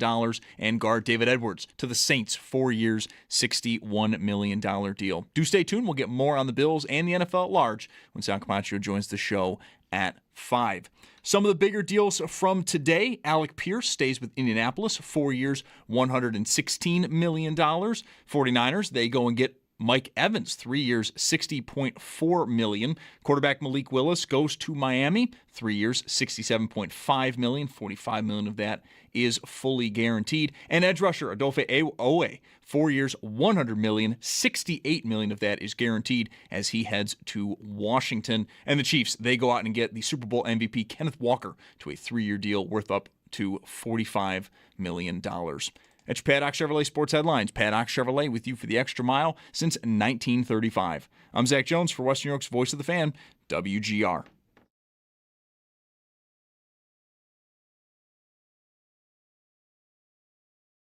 They've been the NHL's best team since the beginning of December. There's no way, if you've been watching this Buffalo Sabres team, that you can suggest that they're not a legitimate Stanley Cup contender. Are they in the upper echelon of teams? No, but they're a contender. And as a team starts to build and as a team starts to believe, there's no reason for them not to think that they can't go deep and contend for the Stanley Cup. Because there's enough evidence there to say that what they're thinking as a Stanley Cup contender is legitimate. Craig Button, I think that's a clip from the other day, the deadline day, and now we have the weekend to add to the discussion. I wonder how they're going to come out of the Olympic break. 7 wins in a row. And counting. Jeez. I'm not sure I can really draw a line between what they are and, quote, Stanley Cup contender. I think, for the most part in this league, half or more of the teams in the playoffs can be called contenders. How many teams is it really totally unrealistic anymore in the NHL that are in the playoffs that could go to the finals or win the cup? I mean, I kind of think most years it's probably there might be 5. two per conference maybe. Right. That get in. What do I have to do? I mean, he's obviously flattering them. That's the tone of the comments. Yeah. But are they top tier? No. Well, who's top tier? Colorado, Dallas, and Minnesota, I think, are the 3 teams that I would look at right now. I don't have to beat all of them. I don't have to beat any of them to make it to the final. That's right. They're all in the same division, and they're all in the West. Edmonton should qualify, but they're not having that. They're taking a ride this year. Like they'll get in probably, but they're in a fight to just get in. Whereas those 3 teams are just, Colorado is 7 points clear of Dallas in that division. That's how good they are.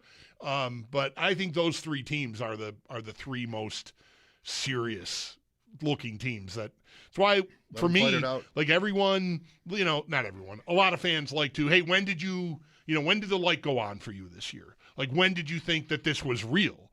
And for me, my answer is New Year's Eve. They played in Dallas on New Year's Eve, and Dallas was, it turns out, in the midst of like a 5-game skid.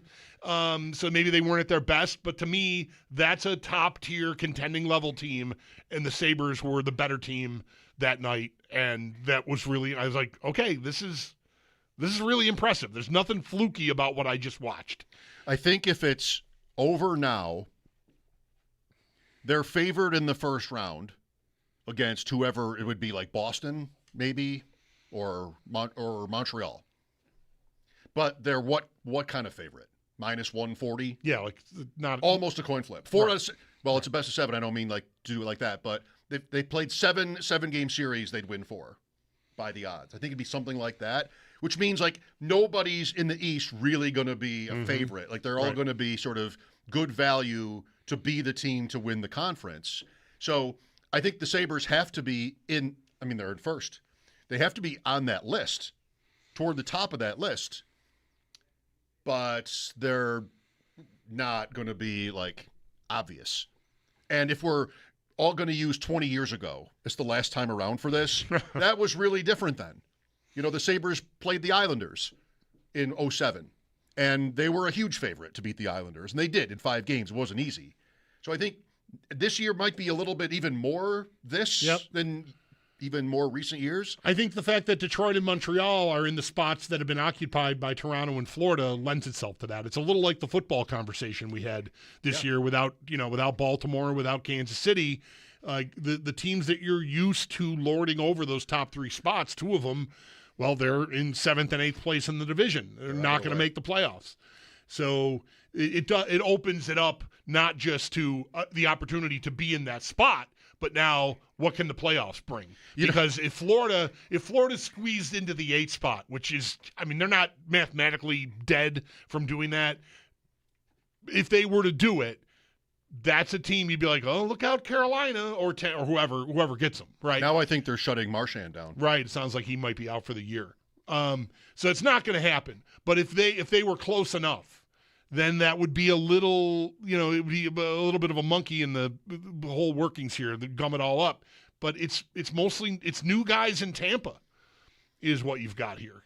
And even the other division is kind of the same. The Rangers have been near the top of that division year over year for a few years running.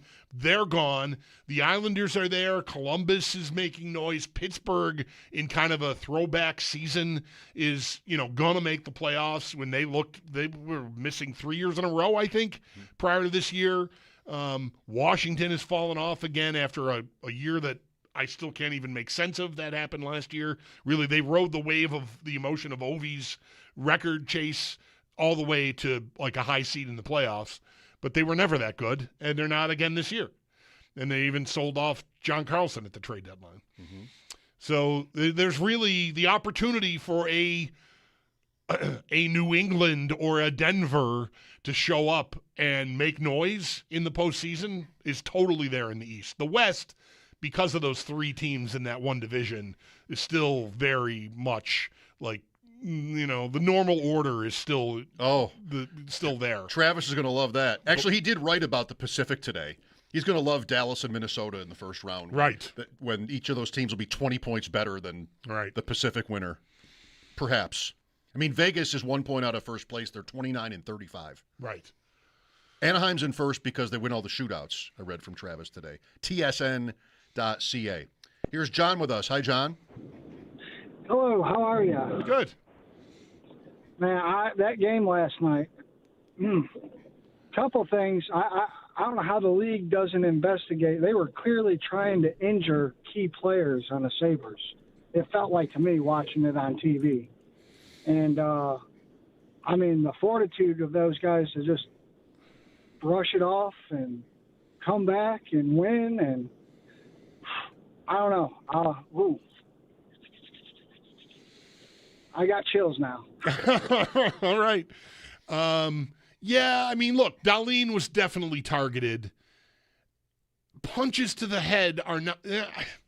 I'm balking at trying to injure. Like it.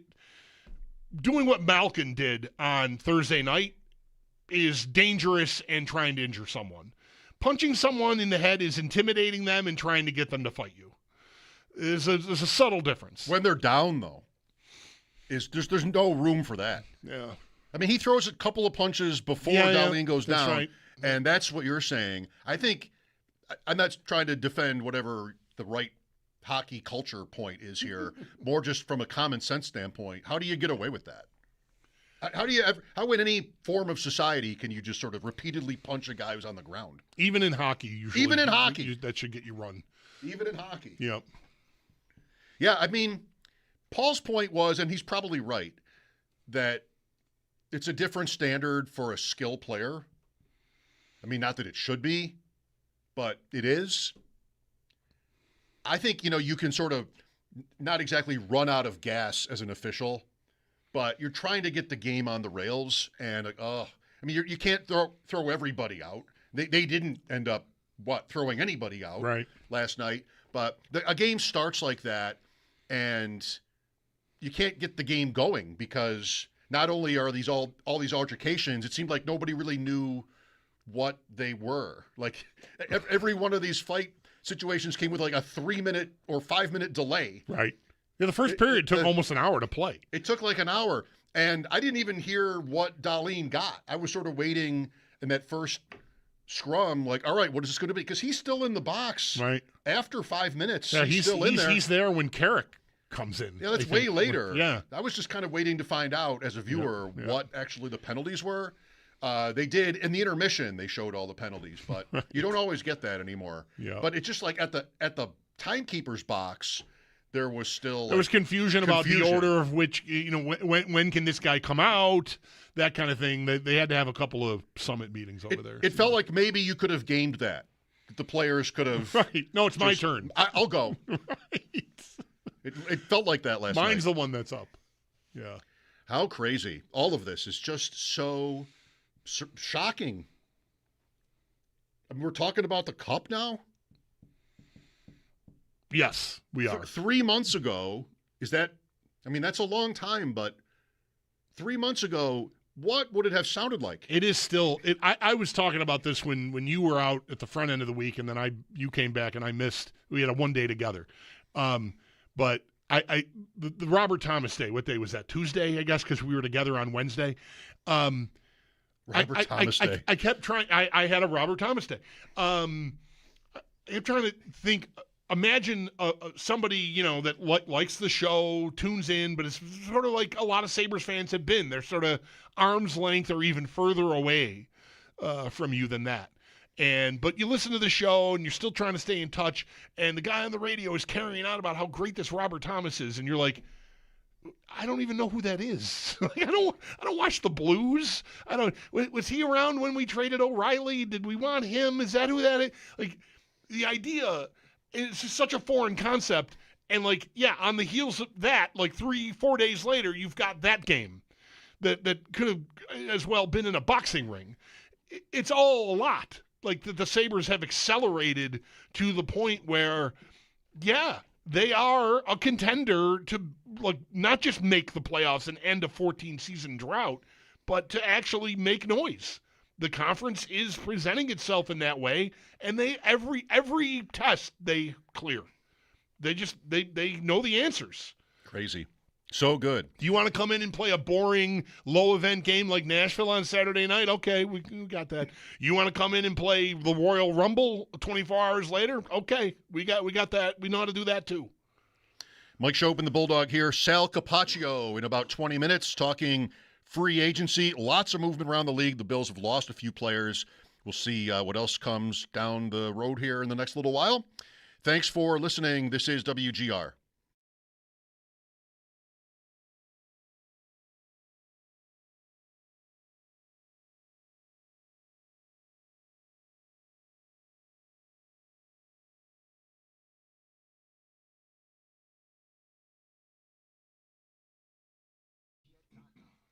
Outlet Liquor still going with their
Atlanta is reportedly signing Tua Tagovailoa, and Spot Track, Mike Giannetti said the thing I was thinking. I know that there are sometimes confusing rules with June 1st designations and everything like that.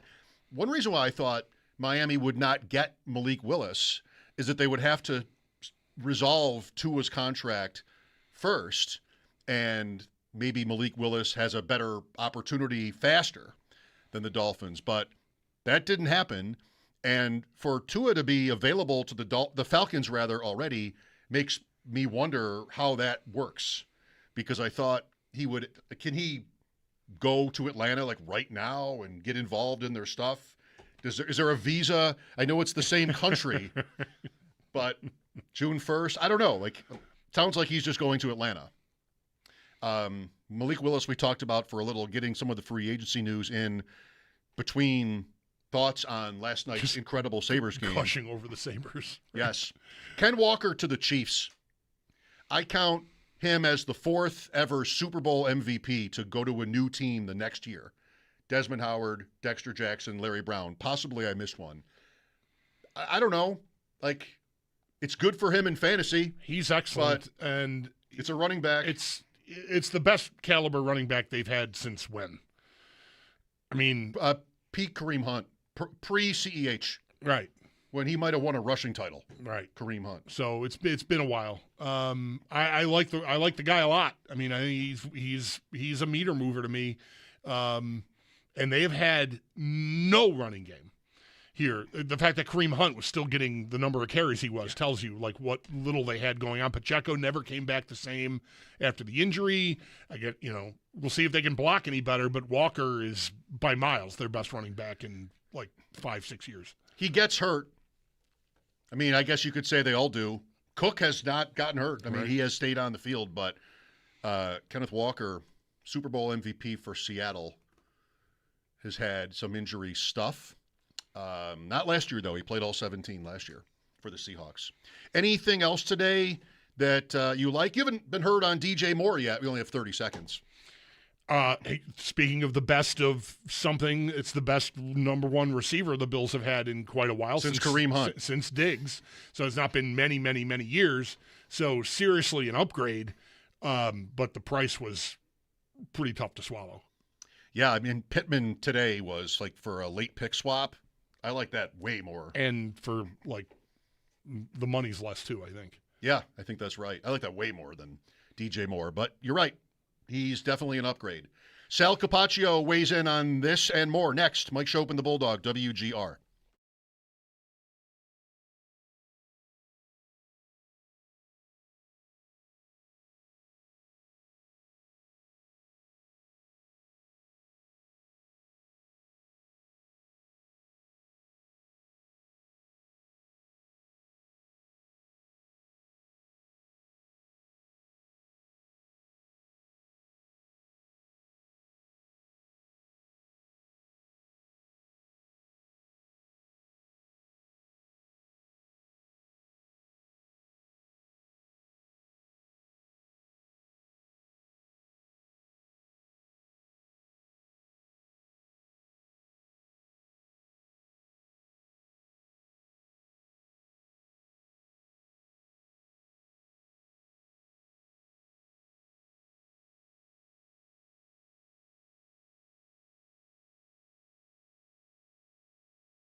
Stopped me on the street last night, said everything's alright. Roller coaster, make it through the day, I'm right. It seems your meal ticket is gone, but life goes on. I could never imagine something better.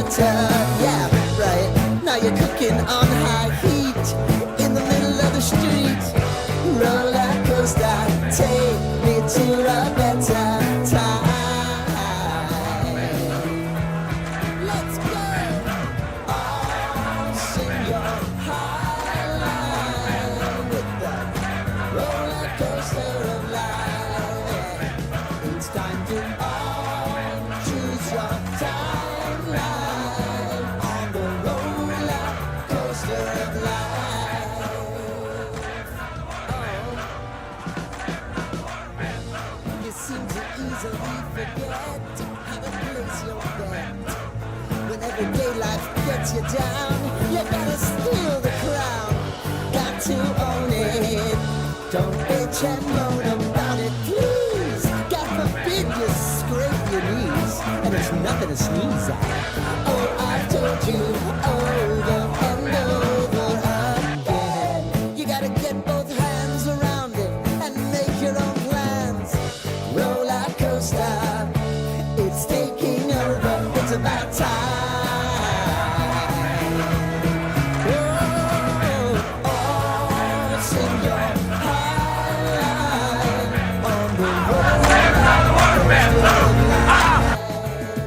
You've got to all choose your timeline with the roller coaster of life. Roller coaster.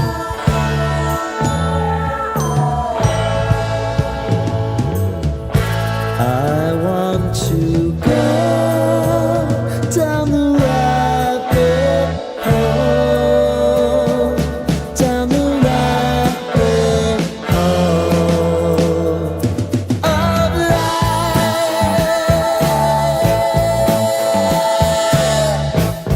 And now it's about to leave. Oh, roller coaster.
Legal tampering is underway in the NFL, and while none of these deals will be made official until Wednesday at 4, we are getting plenty of news throughout the afternoon. For the Bills, however, it's been, for the most part, a day of loss. Mitch Trubisky heads to the Titans on a 2-year deal. Fullback Reggie Gilliam going to New England on a 3-year deal worth up to $12 million.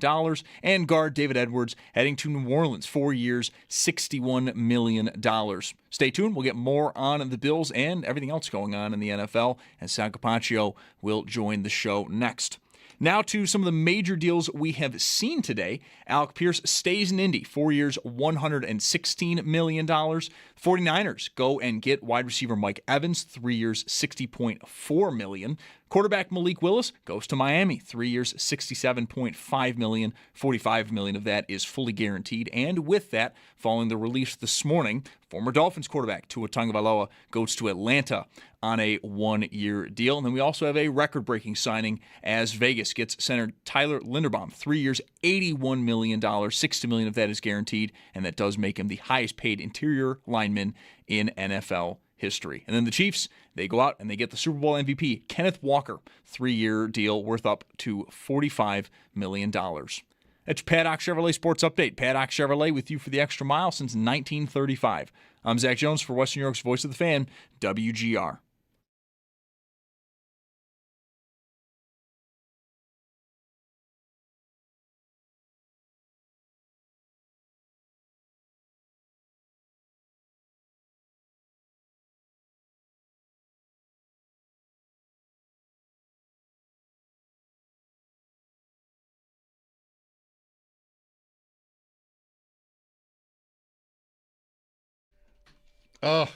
Now we're back, and I have to sort of tell you, I just sent an email pointing out a mistake to one of my guys in a fantasy thing, and just as I was sending the email, he sends a new email that says, "Hey guys, here's the update. there's not a mistake anymore. He's going to think, I just am dumb because I missed the new file. Just a victim of timing here, and I'm going to have to wait 25 minutes to correct get it. back to correct it. Right. What's wrong with Mike? What is wrong with Mike? Here's Sal Capaccio with us on the Western Hotline. Sal, first question, what a hockey game. I'll hang up and listen. You were there last night, right? I think I saw a video that you shot. I was there with Max. It was great. I mean, this is what we've been waiting for, man. I've been just building it up too, and that's the other part about it. Like, we've been talking about this, and I've been saying to him how amazing it's going to be when we're in that position and we can go to a game like that. And then we knew this game was going to be that game. We had tickets, and it didn't disappoint, right? That was the best part. You got there and it just didn't disappoint. It was unbelievable. What a freaking hockey game. I mean, I'm driving home last night listening to Brian's post game, and Brian said maybe it's the best regular season game ever in this arena. And I'm like, maybe that's hyperbolic. And then I thought about it and said, yeah, that might actually be right. Yeah. It might be the best regular season game ever in that arena. It was just awesome. I love it. I love the feeling of the crowd. I loved what was happening out in the hallways. And then after the game, it was just great. I mean, how do you measure such a thing? Events. I mean, I'm sure there was some amazing game where Dominik Hasek stopped 43 shots and the Sabres won 2-1 on 15 shots. You know, it was probably great at the time. But if you measure by actual events, it's this game and that Ottawa game. For regular season, I mean, if a goal and a fight or an event, you had like 30 events last night. Just past when the game was even over, it kept going. So I don't know how you beat it unless you can find a game with more stuff than that. I mean, even the little things, like I thought that the presentation was so on point last night, right? So, for example, I don't know if you guys were there or saw this. I think there was video of it if you didn't, but there were there's like 5 guys in each penalty box. Yes, right? I saw this reference. Yes. Funny. The camera person on the big board showed the Lightning penalty box and then panned over to the Sabres and then went back, and all of a sudden the crowd starts, boo, then Sabres, yeah, boo, yeah. And like Hagel actually played to it like he's a WWE character or something. And he like did it he flexed his muscles. It was great. Like the crowd got into it. It was just so cool. Yeah, I love this for you and your son. Like, you know how much hockey means to my family and our oldest son Owen. But he's 24, and this is the first time we are watching a Sabre team that he can actually really get emotionally invested in. Like he was too little. Even he's born in 2002, so the 05, 06, he's just not old enough for that. And, when they were in an 11, like nobody really believed in it.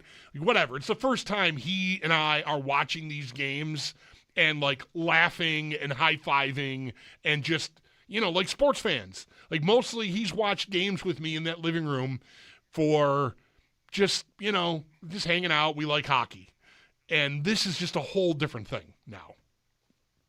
Yeah, and not only that, but how about all the stuff after the game? It's like a Bills game where the Bills have this incredible game and you want to go home and just watch all the highlights of it. Right? You want to relive it because, like, for me, I do this all the time because part of my job to go back and rewatch it, but it's also because I don't get to hear, like, what it sounded like on TV and relive the broadcast. I hear it in my ears, and Chris Brown sounds great, but it's live, and I don't get the replays and all that. So as soon as we got home last night, I could not wait to turn on NHL on the fly last night. And that's what I did last night. We sat there and we said, let's watch this, and it was great. And then this morning, first thing, Sports Center, NHL Network, I'm watching it all, just consuming it all. And there's so much more to consume. I love the call you guys got earlier by the person saying they're just savoring this right now. And like, they don't want the playoffs to even rush to get here. They'll get here and then you get intense, but you're just enjoying it. And I love that call because we're all kind of feeling that, I think, in a lot of ways right now. And as I said to him, a lot of the pressure has come off just incredibly by the last 2 weeks where we were looking forward to a tight race to get in. And now it's even different, quite different than that. All right, Sal, so... Can I ask real quick? Yes. Would it be? I said this in the morning show, guys. I'll ask you. Would it be too jinxy at this point to actually do like a playoff pool, like a baby pool, like what day they actually clinch? I don't believe in jinxes, so go for it. That's my answer. All right. If we were slaves to superstition, we'd never say a word about anything. Right. That's right. Yes. So I can't do it. Sal, departures today from the Bills. Reggie Gilliam to New England. We really didn't talk too much about him leading up to free agency. Mitch Trubisky to Tennessee. David Edwards to New Orleans. Maybe that was a given he would be leaving, although McGovern stays from the weekend. Rank these news items Bills related from today, if you would. I think Reggie Gilliam is number one. He didn't get the money David Edwards did. That was a really nice deal. Good for David Edwards. I'll get to him in a minute, but that was expected. Like I've been telling you guys, I mean, I thought McGovern would leave. He didn't, but I think, you couldn't keep both of them, and they didn't keep David Edwards. He leaves. The number one, I think, thing that's going to, I wouldn't say, maybe Edwards would hurt them more because he's a regular player, and of course he's really good, and there's still an unknown in Alec Anderson. But guys, I mean, Reggie Gilliam, what he's done for this run game, even on the field only, 20% of the time, what he's done as a core special teamer, a guy that's just been here, understands how it works inside that locker room. And I know there's a new head coach and all of that, but I think it's a significant loss, but it's doubled because he went to a division rival.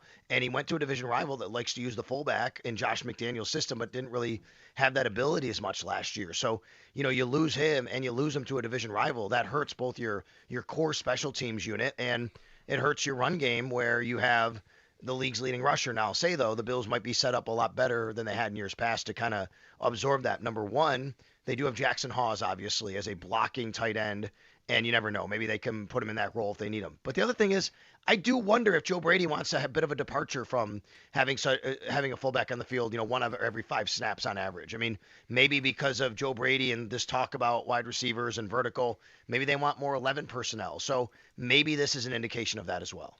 There is a report of a Bills signing just in. DeAndre D. Alford, a cornerback from Atlanta. He started 23 games over 4 seasons. Jeremy Fowler of ESPN reports it's a 3-year deal worth up to $21 million, with about half of that guaranteed. So not a full-time starter for the Falcons. This is a 5th-year player out of Tusculum, Bulldog. Okay, yeah, I'm just seeing that here. Yeah, Falcons corner. I mean, you're good, but any ready to go takes you're on ready D. to go on D. Alford, I'm out. Sal, I'll send you some Venmo if you're ready to go on D. Alford. How about, just signing a corner. Right. Career high 3 interceptions in passes defense last year. So a guy that seems like he's an ascending player, but I wonder what this means to me. I go to, what does this mean for Tre'Davious White? This is a player that you bring in now where, you can still bring back Tre'Davious White, but you have Max Harrison, obviously, to start opposite Christian Benford. Was the plan just, hey, we just need some backups to fill in? This is $7 million, right? That's the kind of money you gave Tre'Davious White last year to be on the roster. So it feels like this is a guy where, hey, we're going to – Max Harrison's going to start, but with the injuries last year, you never know. Maybe this is a guy that can compete there if they need a player opposite Christian Benford. Former Winnipeg Blue Bomber, D. Alford. Do you think, back to the guys that have left today, do you think the Bills got caught here on Gilliam, or do you think maybe because Joe Brady's in charge now that maybe they don't feel like they needed the role as much, or do you think it's just somebody wanted to give him some guaranteed money and he's been mostly year to year here, and so just let him fly, be free, we're not going to meet the price? Yeah, I think it's the third more than anything to me, the way I read it. It reminds me of Mac Hollins last year. Mac Hollins went to New England and did a really good job for him. The Bills didn't want to give 2 years, $10 million. They could have gone to 1 year, $4 million. But 2 years, $10 million, $5 million a year just wasn't something they were willing to do. So Mac Hollins went to the New England Patriots. The Patriots have an ability to spend more money right now. They have much more cap room. They have a really good quarterback on a rookie deal. I think this came down to value for me. It could also, like I said, be an indication. Maybe the value is baked into, maybe Joe Brady feels, hey, I want to run a little bit less of, a fullback on the field. Right. But I know they do love Reggie Gilliam, and he did mean a lot to them in special teams as well. I'm sure they'd love to keep Reggie Gilliam. I don't think it's a case of, we're just going to move on from the guy and them deciding that. I mean, you never know. But I think it's more so of, that's just a price that we can't meet for this player. Yeah, and you said it already. Maybe they have reason to think Hawes can serve in dual roles, and that's a player on a rookie contract and still get the benefit of having the blocking that they're looking for out of that player. Just maybe expand his role a little bit. Yeah, I think so. So we'll see. And again, this is when you go to a division rival, I think it hurts more. You go to the New England Patriots, it hurts a little bit more than if he had signed with, Tennessee, who seems like they're signing, 50 guys today, right? So and he goes back and going back to Brian Dable or something like that. And then David Edwards, I mean, good for him. I just think it's interesting. Now, David Edwards he's a good player. He did well with the Bills. Remember, he came here. He was more of a 6th extra offensive lineman for the first part of when he came to Buffalo. And then he went into that starting left guard role. And, he parlayed that into $15 million a year, really, essentially.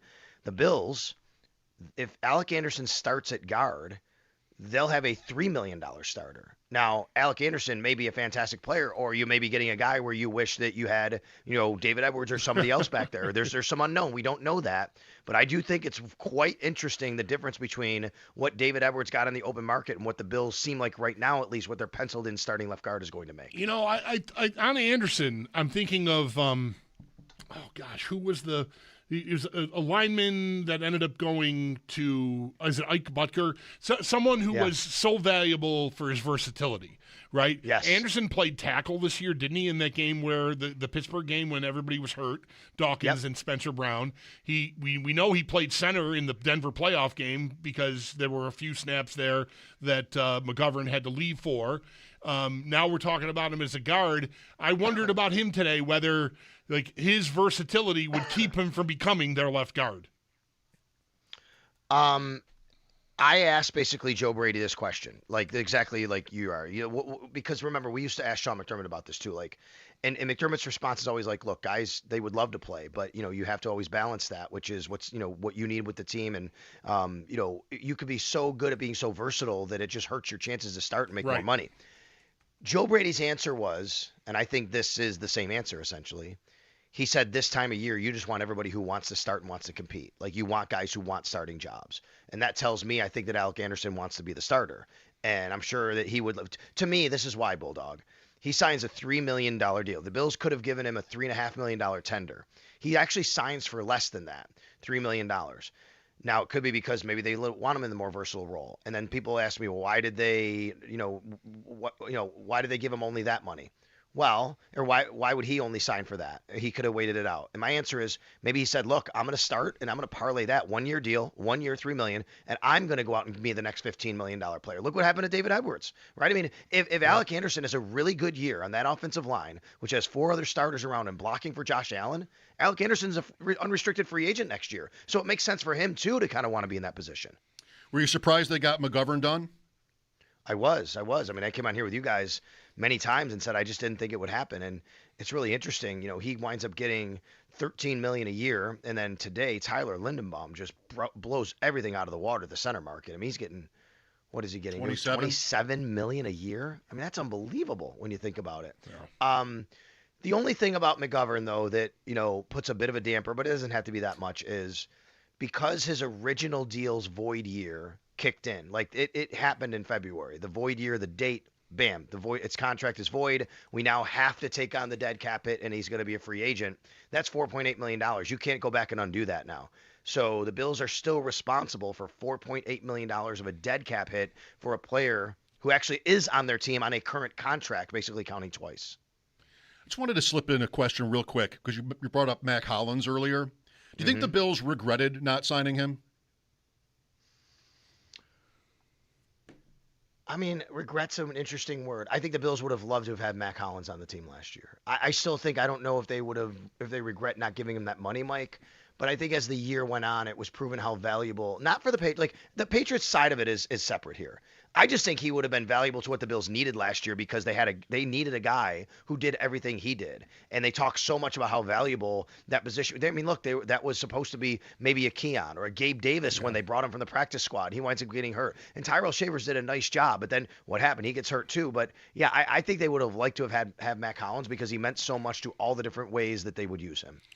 Real quick, just to fill out a little more on this D. Alford signing, the Falcons corner that we just talked about. Sneaky Joe's already got snap breakdowns in his career, and slot corner is by a lot where he is mostly lined up for Atlanta.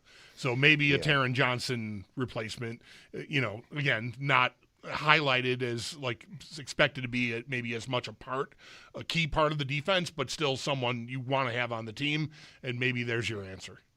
Yeah, for sure. When the name first came across, I didn't realize he played in the slot that much for Atlanta last year. So obviously, what this feels like to me, and obviously the Taron Johnson thing was weird, right? Because he was going to get released, and then he gets traded, overnight last night. And that's just because the Bills were able to get a bump up from a 7th rounder to a 6th rounder. But this tells me that what we talked about earlier, guys, which is with Taron Johnson. It wasn't about the player itself. It's about the position and how much it might change. The Bills still need that position, but they were paying Taron Johnson a lot of money, and they could save a little money by releasing him. So they get younger. They still spend $7 million a year, but let's see what the deal is. Let's see what the cap It's not hit going to be is $7 this year. million this year in salary. No way. Right. 100%. Right. So they're going to probably have a player that can play that role at a much lower salary, but also because he's not going to be on the field as much as Taron was. Alford, by the way, had a sack and a pick against the Bills in that Monday night game. One of his 3 picks on the year. He had an interception right before the half. Allen deep for Shakir, picked off by D. Alford, was challenged, and the play was upheld. And then he had a sack in this game, too. So how many of those do corners get in their career? A pick and a sack in the same game. It came against the Bills, and maybe that has something to do with he didn't play for Carolina, but he did perform against the Bills. And it's fresh in someone's mind, perhaps. Looks like a Bills possible target is off the board, and Alex Singleton is re-signing with the Broncos, according to Jordan Schultz.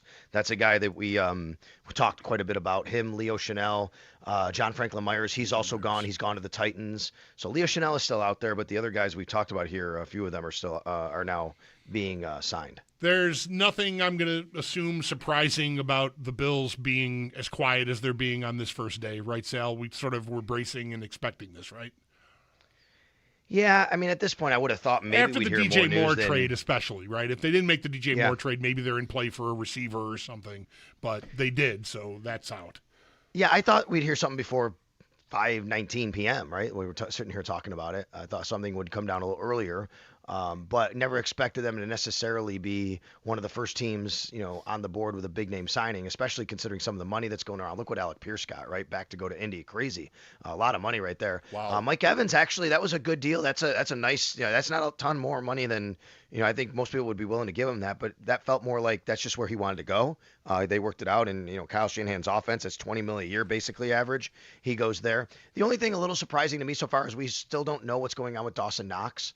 Haven't heard anything on him, a restructure, a release. The Bills have till Wednesday at 4 p.m. to be cap compliant. And just so everybody's aware on how this works. So the Bills cannot trade for DJ Moore officially until Wednesday at 4 p.m. And when they do, they're going to have enough money on his current contract as is to fit him under the cap, which is over $23 million on that. So they got to have room to actually fit that $23 million in at that time. Then once they do that, they can basically, with a couple of swipes of the pen, lower that cap hit to $6 million and giving them $17 million of cap relief after. So like within the first few minutes, they can do that. So there's a lot of financial gymnastics at play here when it comes to doing all of this. What do you think of Malik Willis? Player that we talked a lot about. I said I thought I saw him going to Miami because of the connection with the coach, and that's what's happening here. I was a big Malik Willis fan coming out of college. I really like Malik Willis.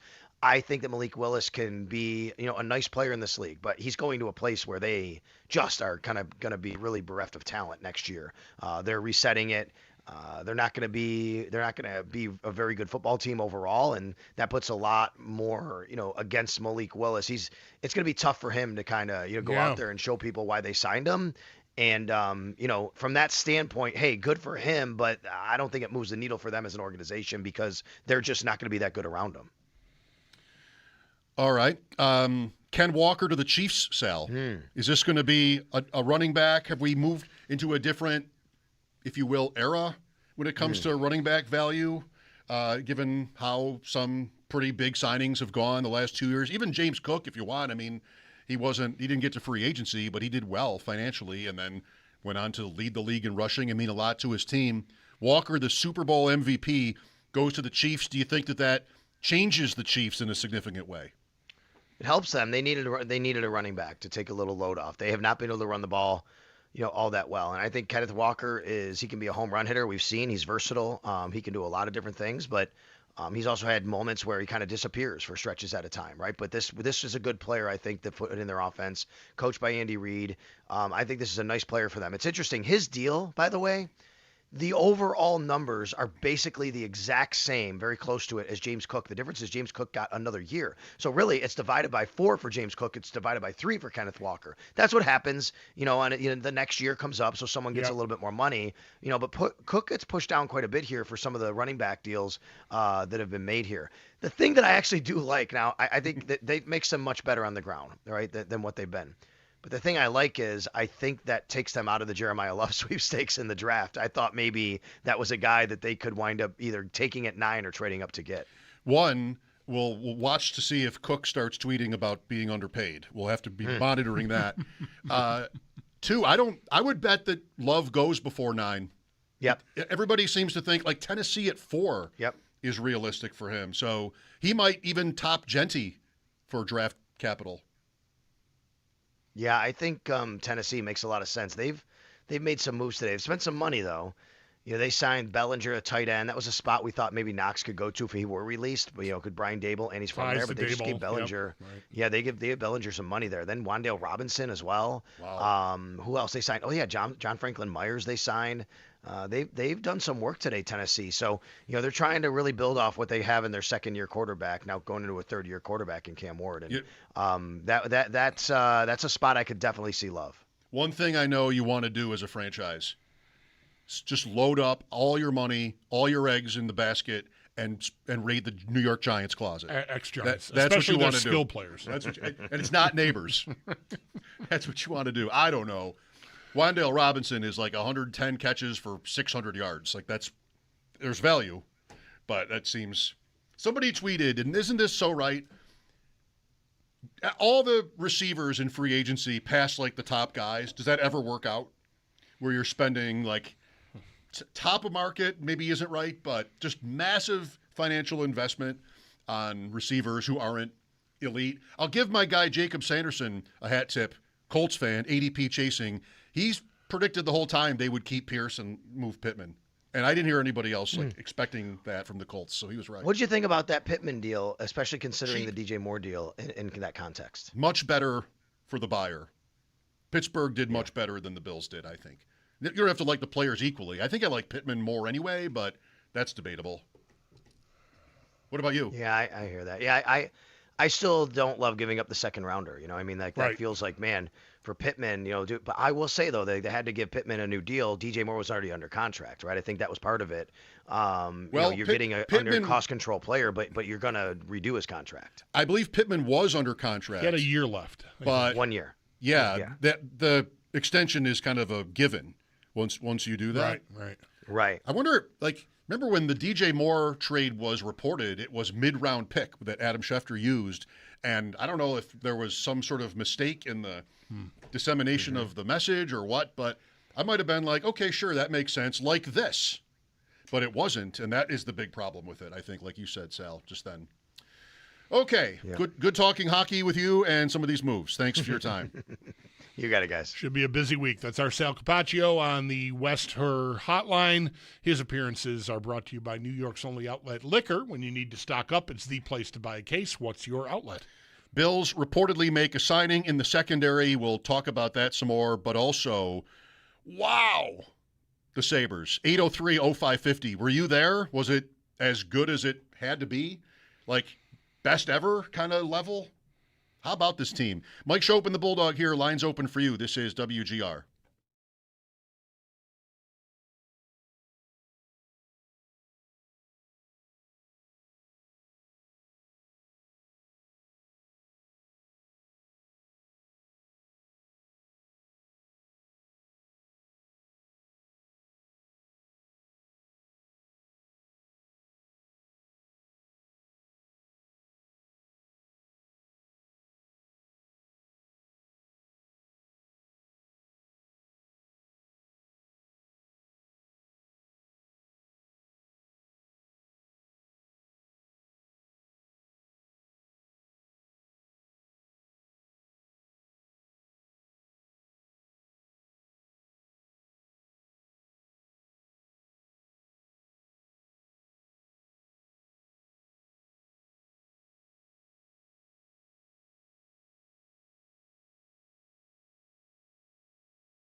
It took about 5 hours into the legal tampering period of the NFL, but the Bills got themselves on the board. Corner D. Alford signing with the Bills reportedly for a 3-year deal worth up to $21 million. $10.1 million of that is guaranteed. But for the most part today, it has been a day of losses for the Bills. Mitch Trubisky heading to the Titans on a 2-year deal. Fullback Reggie Gilliam going to New England, 3 years worth up to $12 million. And guard David Edwards to the Saints, 4 years, $61 million. Around the rest of the league, some of the bigger deals from today. Alec Pierce stays in Indy on a 4-year, $160 million contract. 49ers get wide receiver Mike Evans, 3 years, $60.4 million. Quarterback Malik Willis goes to Miami, 3 years, $67.5. $45 million of that is fully guaranteed. And this comes after the Dolphins cut Tua Tagovailoa. He finds a new home, though, right away, going to Atlanta on a 1-year deal. And then Vegas, they signed center Tyler Linderbaum, 3 years, $81 million deal. $60 million of that is guaranteed, and that does make him the highest paid interior offensive lineman in NFL history. That's Paddock Chevrolet Sports Headlines. Paddock Chevrolet with you for the extra mile since 1935. I'm Zach Jones for Western New York's Voice of the Fan, WGR.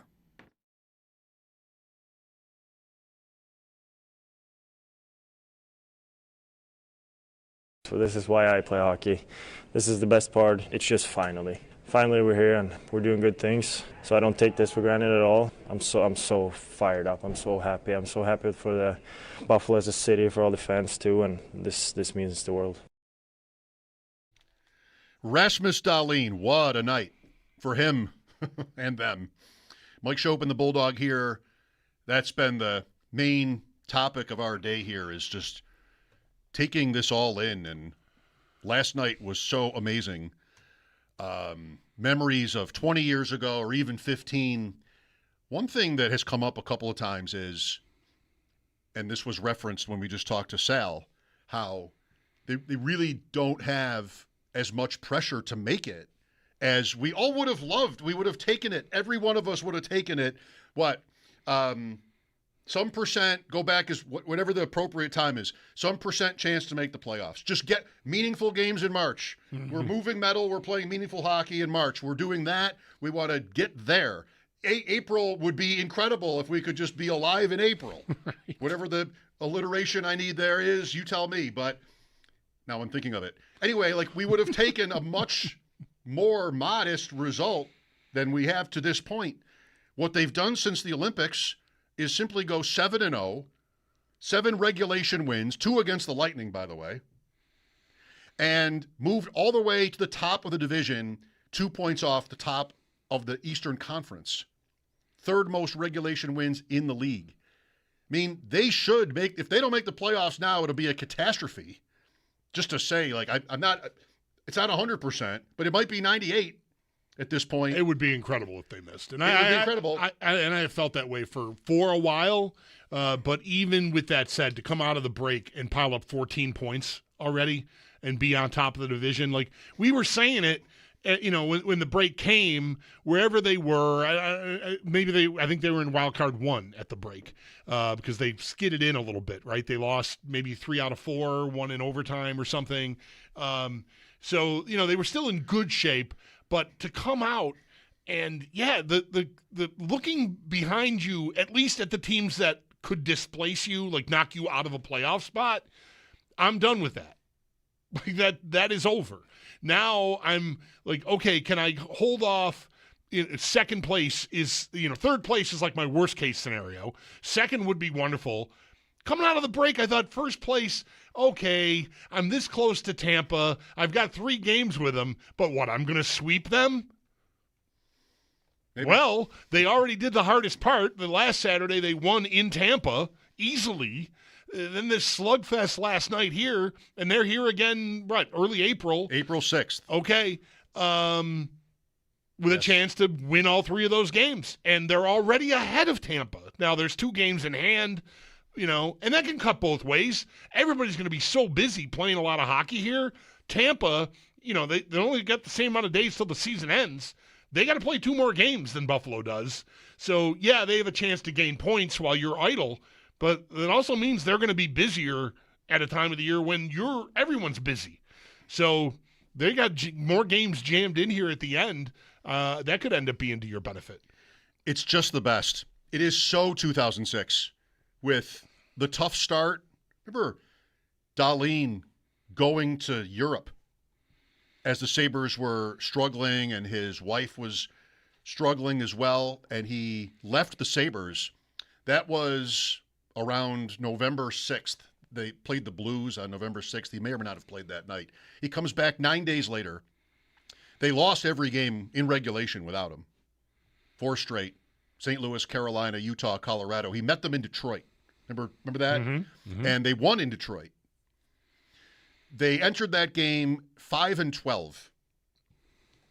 5-8-4. And now they are 39-25.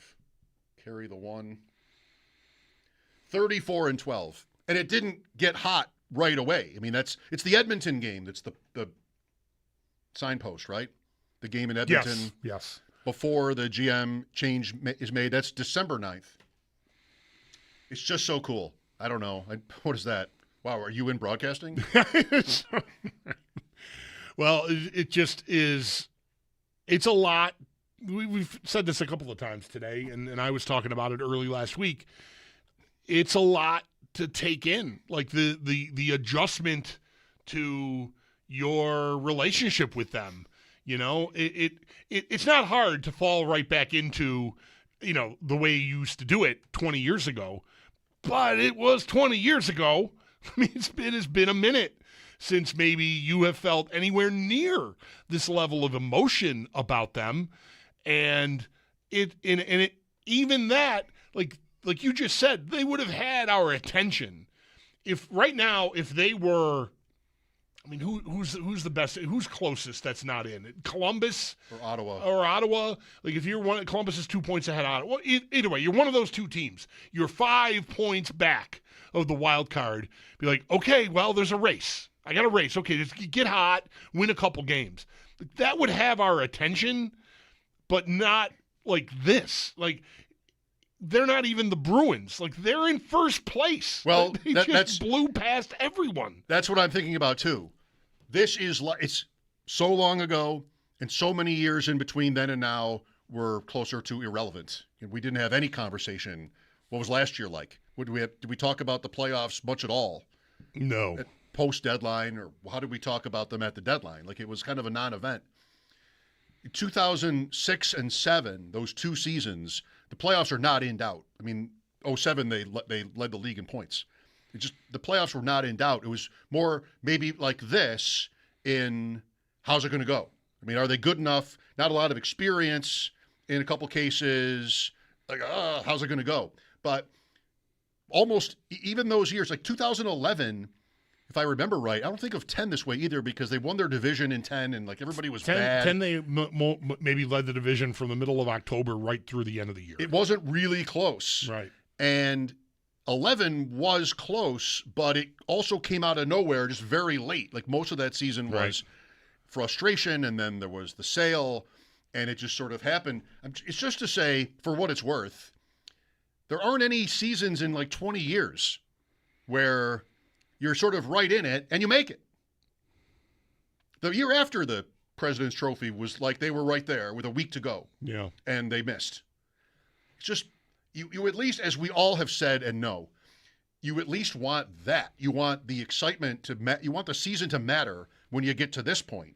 And other than for about a quarter of the league, it still does. I mean, Ottawa's playing for real. Yep. They're still alive. Columbus, as you said.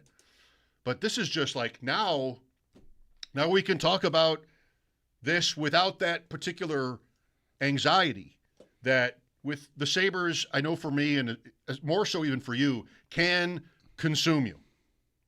It's the first thing you think about in the morning is, I need to beat San Jose. You maybe don't need to beat San Jose. You know, the way this is all transpired. And I'm going to enjoy that. Yeah, that was really a big part of the caller's point at around 4 o'clock is we don't even really necessarily have to sweat it. And I like when I don't have to sweat it. Yes, right. And I get to be in. That's what I mean. That all maybe you could have been still sweating. They didn't have it made coming out of the break. I was very confident. I thought then it would be stunning if they missed. with the way they had been playing because I just think the signs are there that they're playing like a good team plays. Like when they buckle down and don't want to give up anything, they don't give up a lot. And then you got a night like last night where it's insane and everything's going in the net on you, but still you find your way to come out of the break and just put the hammer down and pretty much erase any doubt about ending the drought and shift you right to who can I run with in this conference? Am I up to it? Can I do this with anyone I might have to play? And your answer should be yes. The two teams. Tampa's the only, Tampa's in your division. They're in your hair. They're one of those teams. Carolina's the other one. You only see them twice this year. The last time you saw them, you played great against them and lost. But there's nobody that's outclassing you. Like that's not just me. Because I want it to be true. Listen to people who watch games, follow the league, and all 32 teams. Like the Sabres are at contender level already. No, they're not Colorado. No, they don't have a $15 million a year superstar or a Hall of Fame bound goalie. But they are every bit a great team in this season. And to have it happen that you went from, I just hope they're competitive, end the drought. Oh, well, maybe, looks like they got a good shot to end the drought to they could make noise in the conference it's just amazing that it all happened so fast. You said it. I was trying to jump in, and I'm glad I wasn't able to. Tampa, the last 3 games, the whole season series, the Sabres and Lightning have met 3 times recently. There's one more still to come. You have an overtime loss that you led with a minute to go. Right. You have a kind of a blowout win, and you have last night. And they did beat Carolina in November, by the way. Okay. Here, and then the game there was like the goalie was awesome for Carolina. Right. So if it's not those teams, who is it? In the Eastern Conference, who is it? There's nobody that is head and shoulders better than you in the conference at all, let alone the other teams that are aside from Tampa and Carolina. They would be an underdog against Tampa if that were the series, like if that were to start now, and it can't be by the current standings. I think same against Carolina. They would start that series on the road besides. I don't think anybody else. I mean, really, you don't need to stretch it out that far because it can only be, I mean, if they finish second in the East, it's third-place team. They'll be favored at home in a 7-gamer against any of those teams, unless they have big injuries, but I think they would be. 803-0550, Mike Schopp and the Bulldog. This is WGR.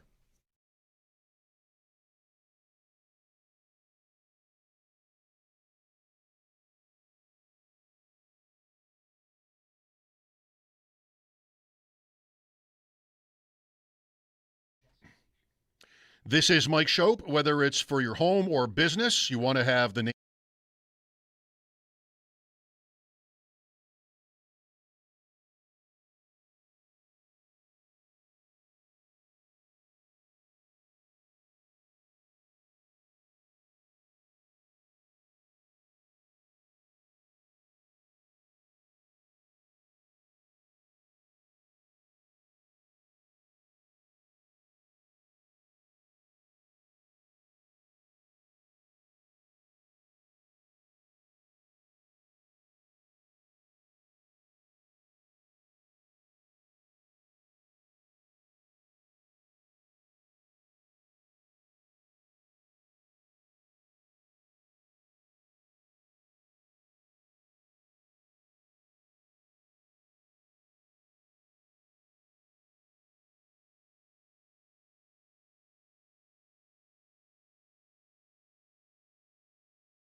Yes. Sabres and Sharks tomorrow night. We have the games. Bam. 6 o'clock pregame. Yes, we do. Washington is here Thursday. Toronto on Saturday. The Sabres are 19 points ahead of both the Leafs and Florida. One way to illustrate all this. So Saturday night, right? Sabres played a little early, right? 5:30 even. So the Toronto-Tampa game was already 4-1 by the time I got there. It was 4-1, I think, after the first. Tampa just knocked them out and then just got through the game. But I still wanted to watch the end of it. Just, I don't know. I like the broadcast for one. And one of my favorite things that happened, and look, it happens in our building. It happens everywhere. 5-1, 30 seconds to go, right? The half the people have left.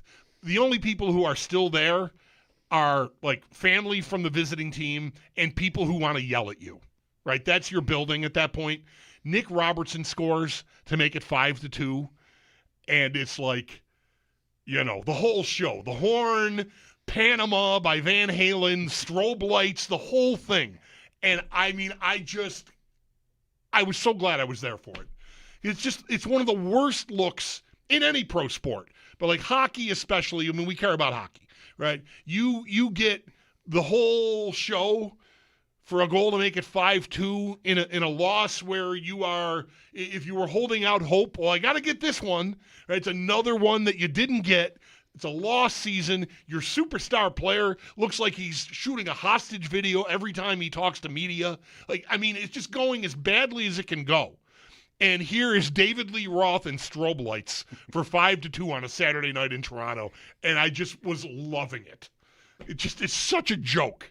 And to have it be Toronto was that much sweeter. Again, it's happened here many times.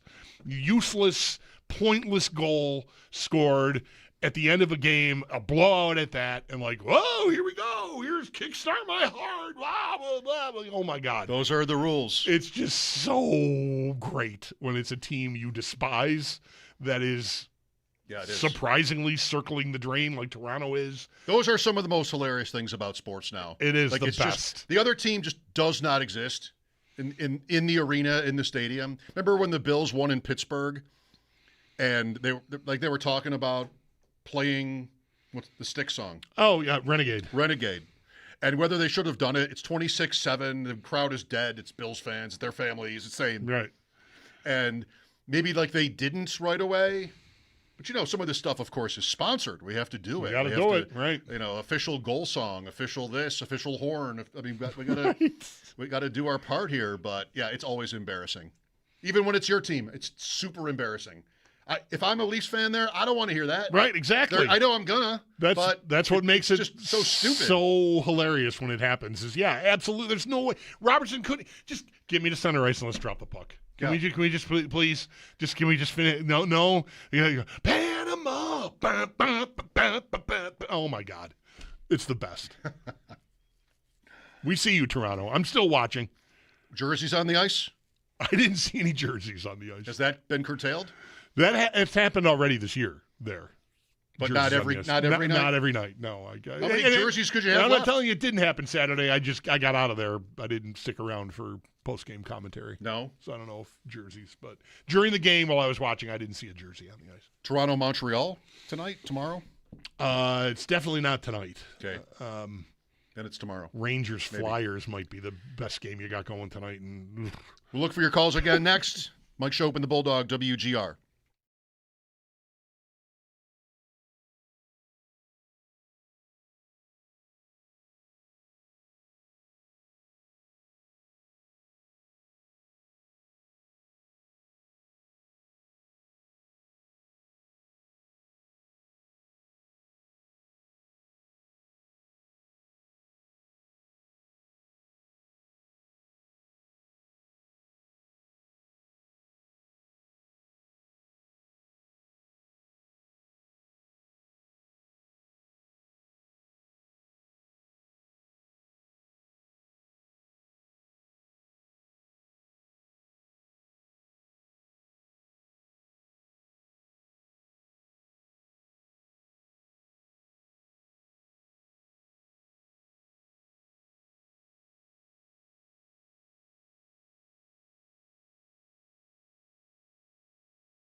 The illegal tampering period got underway earlier today at noon for the NFL. None of these deals will be official until Wednesday at 4, but it has been a very busy day around the league. The Bills got themselves on the board around 5 o'clock as they were reportedly signing corner Dee Offord to a 3-year deal worth up to $21 million. $10.1 million of that is considered guaranteed. But for the most part today, it has been a day of losses. Mitch Trubisky heads to the Titans, 2-year deal. Fullback Reggie Gilliam, New England, 3 years worth up to $12 million. And guard David Edwards to the Saints, 4 years, $61 million deal.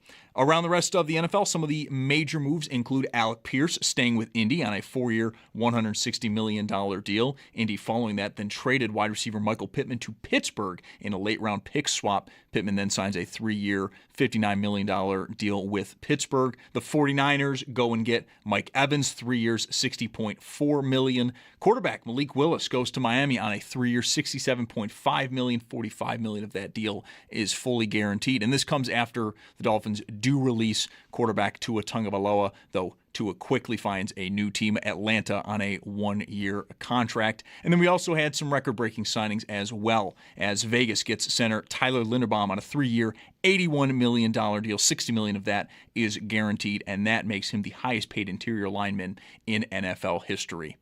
It's Paddock Chevrolet Sports Update. Paddock Chevrolet with you for the extra mile since 1935. I'm Zach Jones for Western New York's Voice of the Fan, WGR.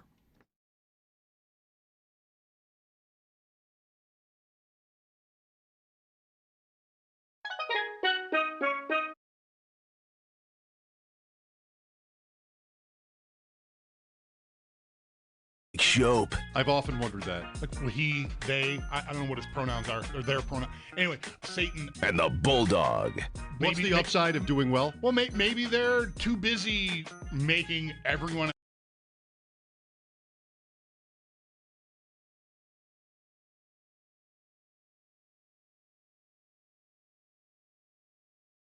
Scott Norwood missed field goals. Oh, come on. On WGR, Sports Radio 550. Special invite to anybody in the arena last night. It looked like there were a few of you who were there. Just like put it into words. I was not there. But I'll be there when Tampa comes back, as luck would have it. Where I am right now, Bulldog, is on deck in a draft. That doesn't sound like you at all. Are you following the quarterback movement or lack thereof today? When a guy doesn't go to a new team, that's not really movement, right? Brissett? No, right. He's staying in Arizona. He's going to be their starter. Yeah. So they're trying. Poor Brissett. Yeah. Fantasy gold last year, however, even though they never won. Yeah. I think they had one win under him. But, McBride and even Michael Wilson. Atlanta and Tua. Two left-handed quarterbacks on the same team. I don't think it's ever happened. I wonder. I wonder if it's ever happened. There's just not that many of them to begin with, but yeah. I think maybe I saw 33 all-time.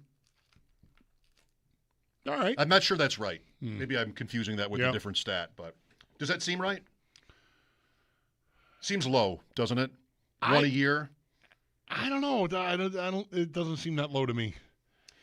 I read from Thor Nystrom that the Falcons have 2 of the 3 active left-handed quarterbacks. The other is Dylan Gabriel from Cleveland, and Atlanta's new coach is the coach from Cleveland, so he knows his way around. Right, they just picked lefties. Dylan Gabriel last year with him there, Cleveland. Yep. Malik Willis to Miami is a fancy one. He'll be on the Bills' schedule twice now, Malik Willis. It's Dual funny, threat. Something that is not surprising can also find a way to be surprising. The connection to the coach, former Green Bay defensive coach, is now the head coach in Miami, right? Hafley, is that the name? Yep. So the connection was there. It was thought all through the couple of months from the end of the season to now that he was going to get paid off of what he did in some spot duty, but still he impressed. Both running and throwing the ball, very accurate down the field. Somebody was gonna give him, a good amount of money, a great amount of money for not having really proven a lot. And the connection to Miami was always there because of this coach. I still just don't see it from Miami. They're so starting over, and he's not an established veteran, franchise quarterback guy. But if you want to give him a shot to see if he can do it or not, I don't know that you're really going to find that out this year. I mean, you're signing him for more than 1 year. It's what you got in mind anyway. But you can't, by that contract, I think, you can't put him into a competition. No, he's going to go play for you. I mean, he's never been in a competition even. Willis. Right. But this is Justin Fields and the Jets. Like, this is, all right, maybe not for long, but you're our starting quarterback. Make it work. Yep. And I feel you on this. How good are his chances? And if they don't click, then they're going to be looking for his replacement before they know it, and the coach. Right. That's a big risk. I think it would have lined up. I mean, look, he's still young enough, right? Is he only going into, what will this be, year 5? Okay. So if you're right, you maybe get him cheap now to start, and in 2 years when you're more fully formed, he's your guy. Like, that's the ideal scenario. I don't know, man. To me, if I were Miami, I would have just played Quinn Ewers and gotten through the year and taken my shot next year in the draft. Which is kind of what Arizona's doing. Right. With a veteran. But still, like, they're going to say all the right things about, how he did, well in a tough situation and whatever. But, yeah, no, they're going to get through the year and draft Kyler Murray's replacement is what they're going to do. Where does Murray go? There's still Minnesota. Yeah. There's still Pittsburgh. I feel like I want to predict Aaron Rodgers for Minnesota. Oh, wow. How about that? Minnesota, Pittsburgh, Jets. What are they doing? Is there anybody that's obvious there? Carson Wentz. Carson Wentz. I thought Carson Wentz. Frank Reich. Frank Reich wants Carson Wentz. The church connection. I can't over that. Who else is left? Good question. Who else is left? Cleveland? Cleveland, sure. But they've got, there's talk about Watson. There is. Right? Yeah, so he's there. Maybe that happens. The Raiders are going to draft their guy. I'm buzzing through teams that still need guys. Well, I can name you 4 guys that are still on the market as far as I know. I mentioned Rodgers, if he wants to play. Still playing his games again. Kyler Murray. He'll be released. Yep. If he hasn't been already. Geno Smith. The Raiders have said, I think, that they're moving on from Geno Smith. That'll be Mendoza. And did they bring in someone else yet? Maybe not. I haven't seen anyone else. And Cousins. Right, Cousins. Where does he go? Because he's someone. Minnesota. Yeah, he's someone you sign to just come and play. Right? Like, that's not, I think. Minnesota has to do one of those two. Rodgers or Cousins, I think. Or I guess Geno Smith could rate. Right? Or Murray. Somebody with years. The way I see Matthew writing about the connection, I don't know what the connection exactly is. Maybe he just thinks Murray's. I just feel like every tweet I see from him is defending Murray, which tells me he thinks Murray's coming there. Like, he's sort of laying groundwork. Like, just I know how that works, right? I don't know how. I don't know. I haven't talked to Matthew about this specifically, but our old friend Matthew Collar covers the Vikings. I just feel like he's setting up for Murray's a good idea because of this. Like, a lot of what I'm seeing from him. So I'm not sure if there's more than just, him throwing darts or if he knows something there. But I feel like that because of that Murray going to Minnesota would not surprise me. Well, I wonder, I haven't talked to Matt in a while. I did his podcast every week during the season, and we talked about Cousins and talked about Murray as ideas because we went through the playoff weeks when the season had been, after the season was over. They fired their GM really late. So it doesn't seem like maybe it's the most well-organized when you do that. They were just not ready to move until weeks went by. But that has to be a veteran, I think. I don't think Cleveland does. I don't think, the Jets have to do something, whether it's Wentz, which is hilarious, or, Wentz is on a different team every year. You can't just sign Wentz and go like, that's our plan. No, you can't. Can you? No. It's 2026. He's going to break in like a week. You just cannot. The guy's a walking back spasm. There's our plan. What? No, you definitely can't just do that. Is Fields still under contract? He signed, it was a multi-year commitment. I think he is. So, well, we didn't ever play that game, the quarterback carousel game, but now it's too late. I mean, there's still right. We do. Not that we can play a game out of it, but we got to find a new guy here. That's right. Trubisky went to Tennessee. That could be a game on a 2-year deal. Just thinking, I haven't looked at the list in a while, but I feel like I know who I'm going to gravitate to when I look at the list. So I'm pretty sure Tyrod Taylor's name is on it, and I don't know. There's a reason I got to his name very quickly the first time I did this exercise is because I looked at the list and went, "Ooh, okay, Tyrod." That's where I ended up. There's another name Mariota maybe. Mariota, I don't signed. Oh, he did. Washington. He stayed in Washington. Oh, was that today or did that already happen? Okay. I think that happened. Thank you. Okay, I did not see that. Minshew's out. He's going to Arizona. Yeah. Kenny Pickett. Oh, could that happen? Yeah, there's the Washington 1 year, $7 million. Mariota. You know who else? I'm thinking of my guy Pete Overzet, who is the ship-chasing overlord, and did pregame work for the game in Brazil, wasn't it? Like he went to, I'm thinking out loud now, he went to L.A. and was on sort of a fantasy analyst, but a pregame host for YouTube. This sounds familiar, sure. And he had Derek Carr on the set. And I didn't click on it, but I saw Peter tweeting about Derek Carr, or about a text exchange he had with him. I think he wants to play. That doesn't seem to mean anything to you. Just Derek Carr, not Pete. No. Pete will always play. No. Pete will play anything. Derek Carr could be a name. Bills, I don't know that that's perfect. Yeah. Flacco wants to play, Bulldog. Okay.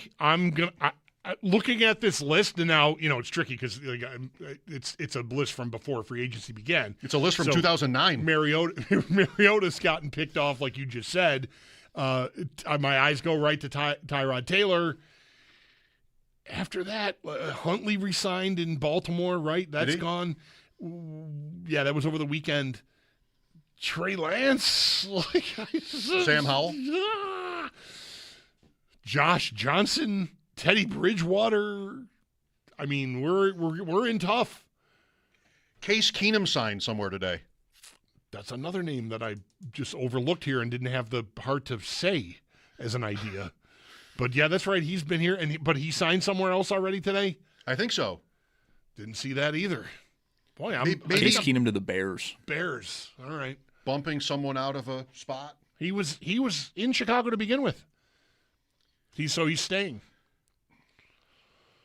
Yeah, he's also been podcasting. Keenum has in between. Yeah, I've seen him on. Good for him. Or is that McCown? I don't know. Is there? Kyle Allen is on this. Is that a guy that Josh has a relationship with? He's been here. That's Kyle. Okay. All right. Brandon Allen's on the list too. Another Allen. That's why I asked. I didn't know which one of them was the one that Josh had a relationship with, or maybe he knows them both. I don't know. It's the name that really brings them together. Sure. Yeah. I'm looking for a better idea than Tyrod Taylor. How many starts? Well, I mean that's a 300,000 word. Yeah, I don't think I'm going to find tome. one. I'm looking for that's the last decade. Yeah, right. I like Taylor. Due respect. Oh, what? I just had something else before that brilliant thought came to my mind.